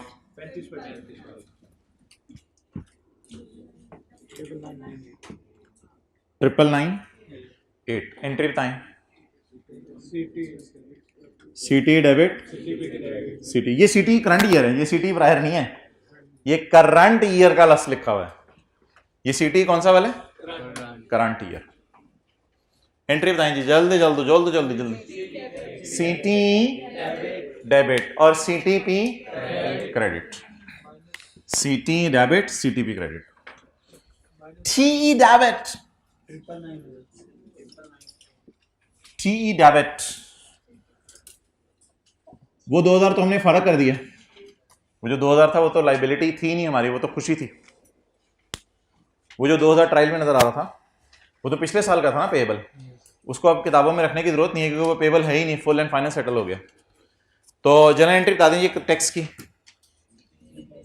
ये पेएबल आप अगर अगले साल पे करने गए, आप समझ आ रही बात, आप समझ आ रही, ये पेएबल आप अगर अगले तो लाइट चली जाएगी भाई, उधर तस्वीर नहीं आ रही लेकिन बात सुन लें। 9998 आ रहा है मेरा पेएबल, ये पेएबल अगर अगले साल पे करने गए और हुकूमत ने 9998 की जगह 9990 मांग लिया फुल एंड फाइनल, तो फिर 8 की खुशी होगी हमें, जिसे अगले साल सीटीई प्रायर के नाम से डालेंगे। अब शायद कोई पिछली एडजस्टमेंट जरा ज्यादा बेहतर समझ आ गया। अच्छा जी, एंट्री बता दें क्या कर दी है, सीटी डेबिट सीटी क्रेडिट। उधर नजर आने लग गया होगा, नहीं नजर आने लगा, ओके। अच्छा यार, एक चीज़ अब नहीं सुन लें फिलहाल। आपको शायद याद हो कि अक्सर फाइनल अकाउंट के सवालों में ना उसने कैरिंग अमाउंट टैक्स बेस का डाटा देने की बजाय एक लाइन लिखी होती थी, TTDs increased over last year, DTDs increase over last year. इस तरह की उसने फाइनल अकाउंट के सवालों में लाइन लिखी होती थी, याद आ रही है? टीटीडीज इंक्रीज्ड बाय, डीटीडीज इंक्रीज्ड बाय, या ऐसा भी लिख सकता है carrying amount exceed the tax base. अब इस सवाल में ना उसने डेफर्ड टैक्स के लिए कोई डाटा नहीं दिया हुआ, लेकिन अल्लाह का शुक्र है हमें एक शॉर्टकट अप्रोच आती है। शॉर्टकट अप्रोच में क्या आता है, 4 कॉलम डलते हैं, accounting profit, taxable profit, difference और टैक्स। और ये मिंट लेमिनेट में भी यही हुआ था, ये 4 कॉलम डल के डीटीई डायरेक्ट निकल आता है या कैरी डाउन निकलता है उसका, डीटीई डायरेक्ट निकल आता है। क्लियर? अगर ये अप्रोच, अच्छा इस सवाल में ना मेरे ख्याल से उसने डाटा इसीलिए करंट टैक्स का सारा दे दिया था क्योंकि उसको पता था मैं डेफर्ड टैक्स के लिए कैरिंग अमाउंट टैक्स बेस का डाटा नहीं दे रहा। तो जब कैरिंग अमाउंट टैक्स बेस का डाटा नहीं दे रहा तो मजबूरन हम किस किस को कंपेयर कर लें, अकाउंटिंग प्रॉफिट और, लेकिन 2 चीजें इसमें अपना रोल प्ले करती हैं। एक तो एग्जेम्प्ट इनकम जो कि माइनस होती है, और एक डिडक्शन नॉट अलाउड। किसी को याद आ रही है? नहीं याद आ रहा, कोई मसला नहीं, आईएस चल निकाल लेते हैं। ओ यार कोई नहीं, क्या जल्दी है, वो तो बाहर बस आई हुई आई कैप लेके जाने के लिए। आ भी जाए तो हमने इंशाल्लाह सितंबर में ही जाने आई कैप। तैयार तो होके जाते हैं या बस बेड से उठ के भाग के चले जाते हैं? बेड से उठ के भाग के चले जाते हैं, बाल भी नहीं वाए होते। कितने लोग भूत बन के पहुंचे होते हैं आई कैप? आप लोग भी? अच्छा, मैंने कहा शायद दूसरे बताएंगे आप लोगों के बारे में, आपने खुद ही बता दिया।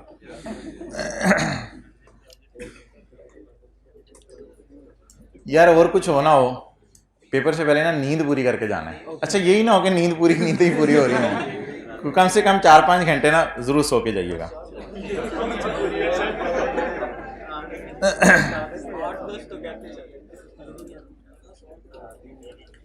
यार 8-10 घंटे तो फाख्ता सोती है आपने।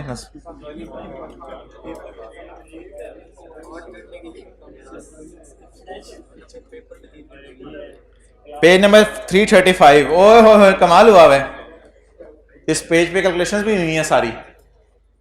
60 रुपए अकाउंटिंग प्रॉफिट थे, ये 6 रुपए एग्जाम्प्ट इनकम थी। तो मैंने कहा था भाईजान जमाई लेने के साथ साथ इधर भी देखें। अब यकसुई से अगर आप जमाई ले रहे हैं तो मैं कहां से पढ़ाऊं? अच्छा 60 रुपए पीबीटी था, 6 रुपए एग्जाम्प्ट इनकम थी, और ये थे टैक्सेबल प्रॉफिट। कैलकुलेटर पकड़ने क्या तरीका हमने लगाया था, 60 माइनस 6 और 54 वर्सेस 58.5, 4.5 पे जरा 35% लगाएं, 1.1 क्या किया, कोई गड़बड़ की है? 1 मिनट। अच्छा ओ हाँ, ये अगला साल है ना, ये अगला साल है। ये देख लीजिए क्या फिगर निकली है, 1. कितने लोग यही निकली है, 1.58 डन। तो ये तरीका कौन सा है? शॉर्टकट तरीका है, क्या निकालने का? डेफर्ड टैक्स निकालने का। वापस आ जाइए हमारे सवाल पे। जित दी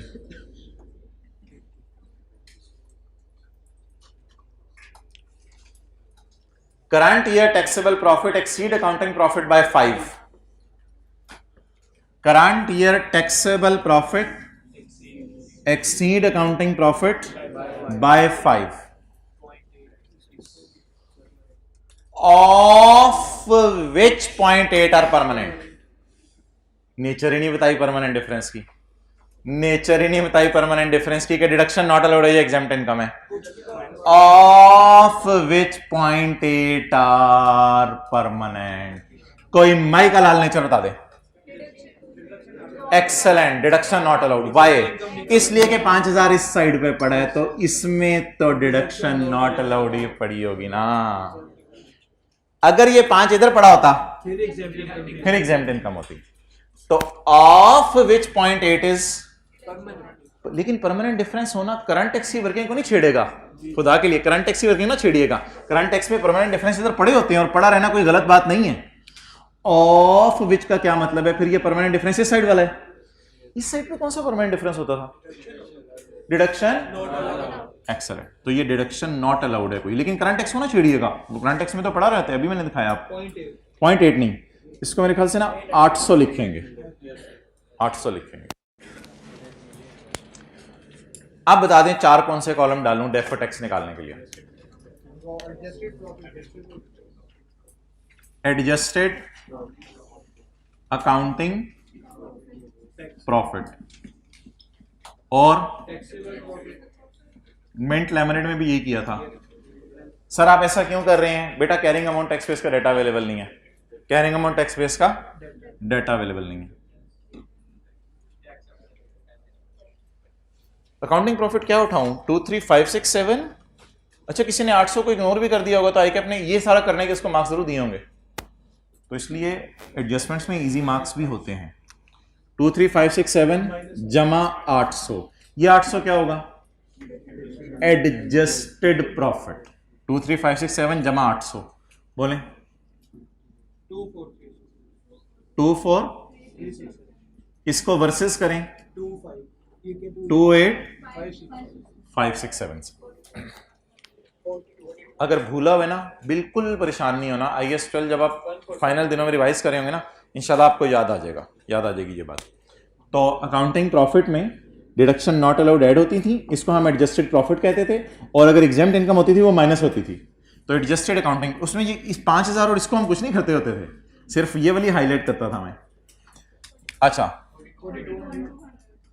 अब यार अक्सर बच्चों को ना भूला होता है कि expense debit liability credit entry करनी है या एसेट बुक करना है, एसेट बुक करना है या लाइबिलिटी बुक करनी है। अक्सर बच्चों को भूला होता है। उसमें आसान सा हिंट आपको दिया था। कितने सवाल होमवर्क में मिले? मैंने ज्यादा होमवर्क में कर लिया। तो मैं लाइबिलिटी बुक करूं या एसेट बुक करूं? एसेट बुक करूं। एसेट बुक करने की एंट्री DT ए डेबिट और DT ई क्रेडिट। लेकिन एक छोटी सी चीज कर दूं, स्लैश कर रहा है वो स्लैश डाल दिया करें। असल में ना TE सही होना चाहिए, बाकी ऊपर DL है DT है उससे कोई फर्क नहीं पड़ता। कितने सवाल होमवर्क में मिले? 24। कितने कर लिए? एंटाइटल्ड फील करूं तो क्या बुक करूं? एसेट बुक करूं। Asset debit expense credit. लेकिन एसेट लाइबिलिटी अकाउंट इकट्ठा चल रहा होता है, जैसे बैंक और बैंक ओवरड्राफ्ट इकट्ठा चल रहा होता है, इसलिए वो लिख दिया हमने 1470। डबल एंट्री कराएंगे। DT A slash L account ढूंढे।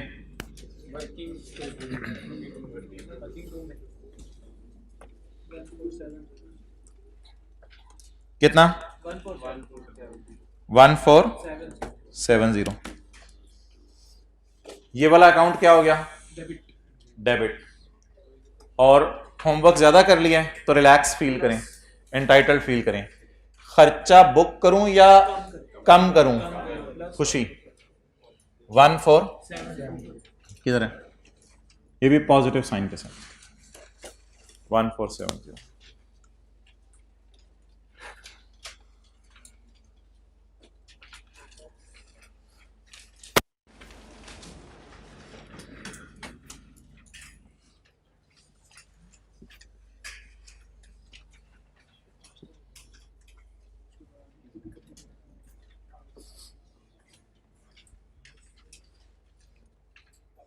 ये मैं बता रहा हूँ वर्किंग 3 और 4।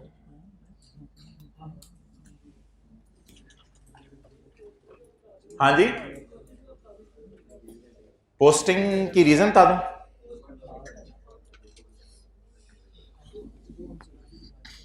DTA/L डेबिट, ये अकाउंट डेबिट, खर्चा कम, खर्चा कम, खर्चा डेबिट नहीं हो रहा, खर्चा कम हो रहा है। TE क्रेडिट, खर्चा कम, खर्चा कम इज अ खुशी। इधर देखो, खर्चा डेबिट,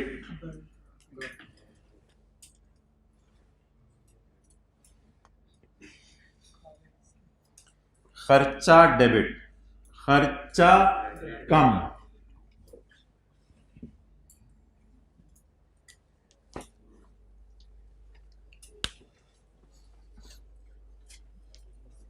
चलें जी, आखिरी एडजस्टमेंट बस हमारी पॉइंट 1, फिर मैं पार्ट ए लेक्चर का क्लोज करता हूँ, फिर पार्ट बी में ये एडजस्टमेंट्स पढ़ के बस बैलेंस शीट वगैरह में बना दूंगा। आखिरी एडजस्टमेंट जी, पॉइंट 1, ये भाई को ना उठा दो, असल में ये पहली एडजस्टमेंट है। अच्छा, क्या चीज? नहीं, ये तो अभी ठहरो, देखते हैं। यार ये आपने पढ़ा हुआ है sale on return basis? Sale on return basis. आपने अपने घर में बच्चों के कपड़े बनाए और बच्चों के कपड़े बना के जबरदस्ती जुनेद जमशेद की दुकान पे जाके आपने मिली भगत करके उस बंदे से रखवा दिए जबरदस्ती। आपने कहा कि आप इन कपड़ों को रख लो, पसंद आए तो ठीक है, नहीं तो मुझे वापस कर देना। आप लोगों के बिक गए तो ठीक है, नहीं तो मुझे वापस कर देना। आपकी बात कर रहा हूं, आपकी। आप सेल बुक करेंगे जब कपड़े रखवाएंगे या नहीं करेंगे? क्यों नहीं करेंगे? क्योंकि अभी आपके दिल में डर है, हो सकता है अगला बंदा क्या कर दे। और अगर आपने कर दी सेल बुक तो सेल भी उल्टाएंगे और कॉस्ट ऑफ सेल भी उल्टाएंगे। जाहिर बात है, दोनों चीजें उल्टाएंगे, सेल और कॉस्ट ऑफ सेल बहने आपस में। जब भी जीपी परसेंटेज दे देगा तो हम सेल भी उल्टाया करेंगे और साथ कॉस्ट ऑफ सेल भी उल्टाया करेंगे। अच्छा, हमारा ईयर एंड क्या है?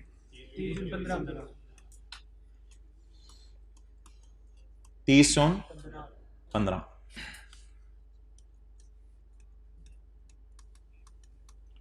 पिछला ईयर एंड 30/14। पिछले साल यहां कहीं, पिछले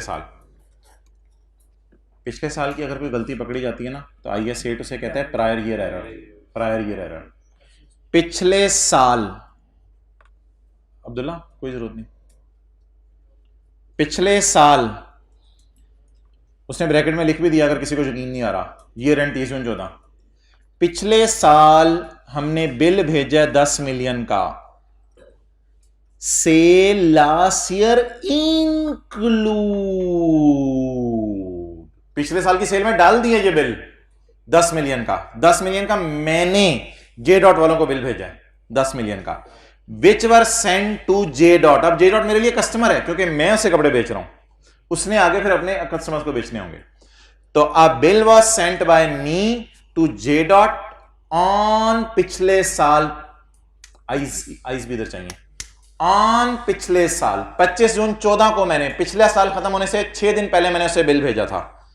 लेकिन मैंने उसे कहा था पसंद आई तो रख लेना, ना पसंद आई तो वापस कर देना। मुझे बताएं क्या पिछले साल मुझे सेल में डालना चाहिए था? ओए, सेल में इंक्लूड है। कौन सी सेल? स्काई ब्लू वाली सेल इंक्लूड होनी चाहिए मेरे सेल में पिछले साल की। आगे ना बढ़े, सेल भी उल्टाएं पिछले साल की और पिछले साल की कॉस्ट ऑफ सेल भी। अगर परसेंटेज ना देते तो खाली मैं सेल उठाता, अभी परसेंटेज दे रहे तो सेल भी, कॉस्ट ऑफ सेल भी उल्टाएं। सेल उठाने की entry sale debit debtor credit, sale debit debtor credit कितने से? 10,000 से, 10,000 से डन। कॉस्ट ऑफ सेल उल्टाने की किसी को एंट्री आती हो? उल्टाने की इन्वेंट्री डेबिट और कॉस्ट ऑफ सेल क्रेडिट कितने से? 10,000। अगर किस पे पड़ा हुआ है? 120 पे, तो मुझे क्या चाहिए? 8,333। अच्छा जी, एक चीज अब सुन लें आप, ये शायद आपके लिए नई हो। पिछले साल की कोई एरर हो ना, एरर की पिछले साल की एरर है, ग्रीन और स्काई ब्लू लाइन दोबारा पढ़ लें कि पिछले साल की एरर है। पिछले साल की एरर आपने जब भी सही करनी है ना, तो पिछले साल का टैक्स भी सही करना है।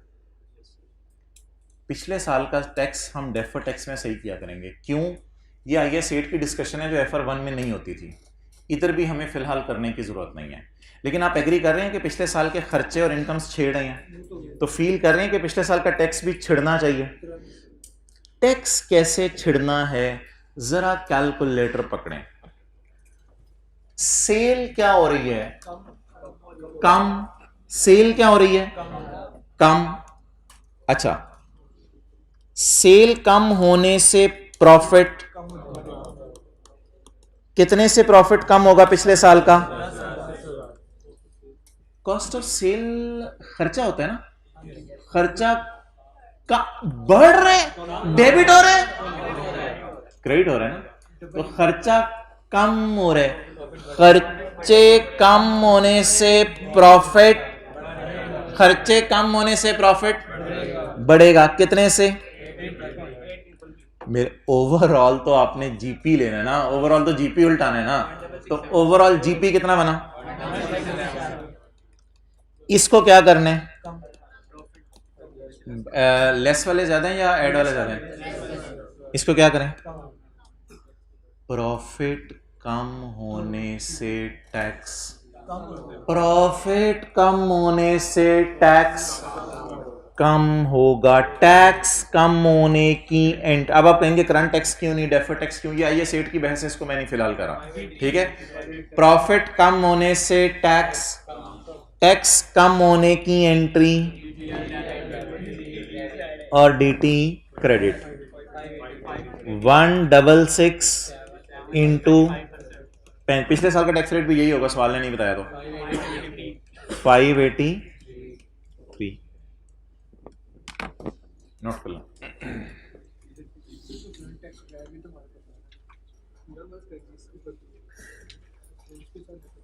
वो चेंज इन एस्टीमेट होता है, पिछले साल अंदाजा लगाया था इतना देना पड़ा, ये तो हमारी अपनी एरर है। सेल को क्यों उल्टाया है? Sale last year include goods sold under वापसी का एग्रीमेंट। जब आप अगले को मुंह से कह के आए हैं कि सेल तुम्हें पसंद आई तो क्या कर देना? वापस कर देना। तो फिर इसका क्या मतलब है? मुझे बुक करनी चाहिए थी, इंक्लूड है, तो इंक्लूड को कैसे उल्टाऊं? उल्टा के। सेल उल्टाने की एंट्री किसी अच्छे बच्चे को आती हो? Sale debit debtor credit. अगर जीपी परसेंटेज दी हो तो कॉस्ट ऑफ सेल भी उल्टानी है। कॉस्ट ऑफ सेल उल्टाने की एंट्री इन्वेंट्री डेबिट। अगर पिछले साल की एडजस्टमेंट आ जाइए और पिछले साल की एरर सही करनी पड़ी, तो पिछले साल का टैक्स भी सही करेंगे। टैक्स सही करने के लिए थोड़ा सा सोचना पड़ेगा, मेरे ख्याल से ये सोच आपको आती होगी। सेल कम हुई तो प्रॉफिट, खर्चे कम हुए तो प्रॉफिट, ओवरऑल प्रॉफिट।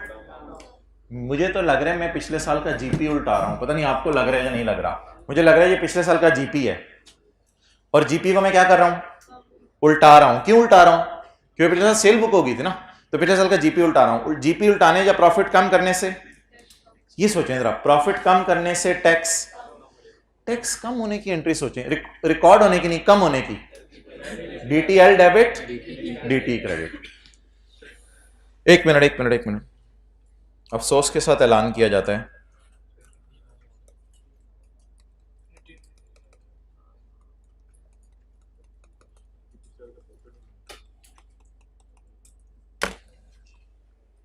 आइए सेठ कहते हैं पिछले साल की गलती इस साल के P&L के मुंह पे सही नहीं कर सकते, पिछले साल की गलती इस साल के P&L के मुंह पे सही नहीं कर सकते। ये ओपनिंग रिटेन्ड अर्निंग हमें सही करनी पड़ेगी। आपको लग रहा है कि पिछले साल की रिटेन्ड अर्निंग गलत है? ये जो सवाल में दी हुई है पिछले साल की रिटेन्ड अर्निंग गलत है क्योंकि पिछले साल की सेल पिछले साल के पैट में गई थी। तो क्या पिछले साल की चीजें गलत हैं या हमारे साल की? सेल लास्ट ईयर इंक्लूड लिखा हुआ है या सेल ओवर ईयर इंक्लूड लिखा हुआ है? अगर सेल लास्ट ईयर इंक्लूड लिखा हुआ है तो मैं अपनी सेल में से माइनस करूं या पिछले साल की सेल में से माइनस करूं? पिछले साल की। तो पिछले साल की सेल तो मेरे P&L में नजर नहीं आ रही। पिछले साल की सेल, पिछले साल की कॉस्ट ऑफ सेल, पिछले साल के PBT, पिछले साल का पैट ओपनिंग रिटेन्ड अर्निंग में पड़ा हुआ। तो सर आपने किन किन चीजों को काट के आरी की है? इनकम्स और एक्सपेंसेस वाली,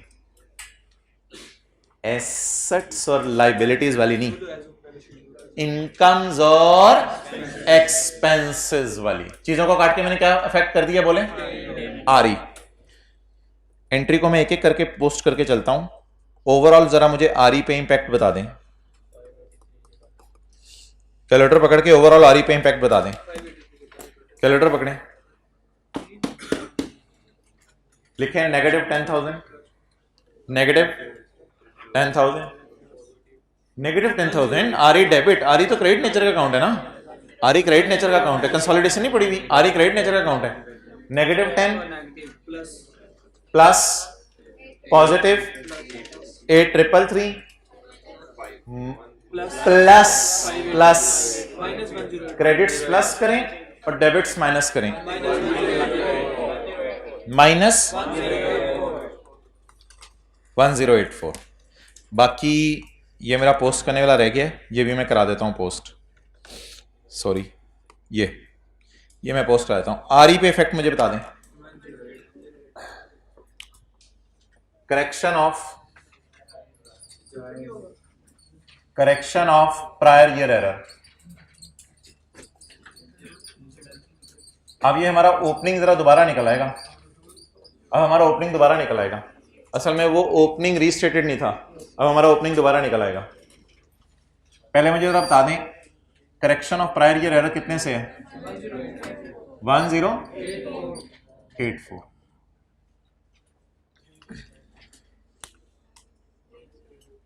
दो हिंट माइनस करेंगे ना यार, जीपी उल्टाना है आपने, माइनस करेंगे।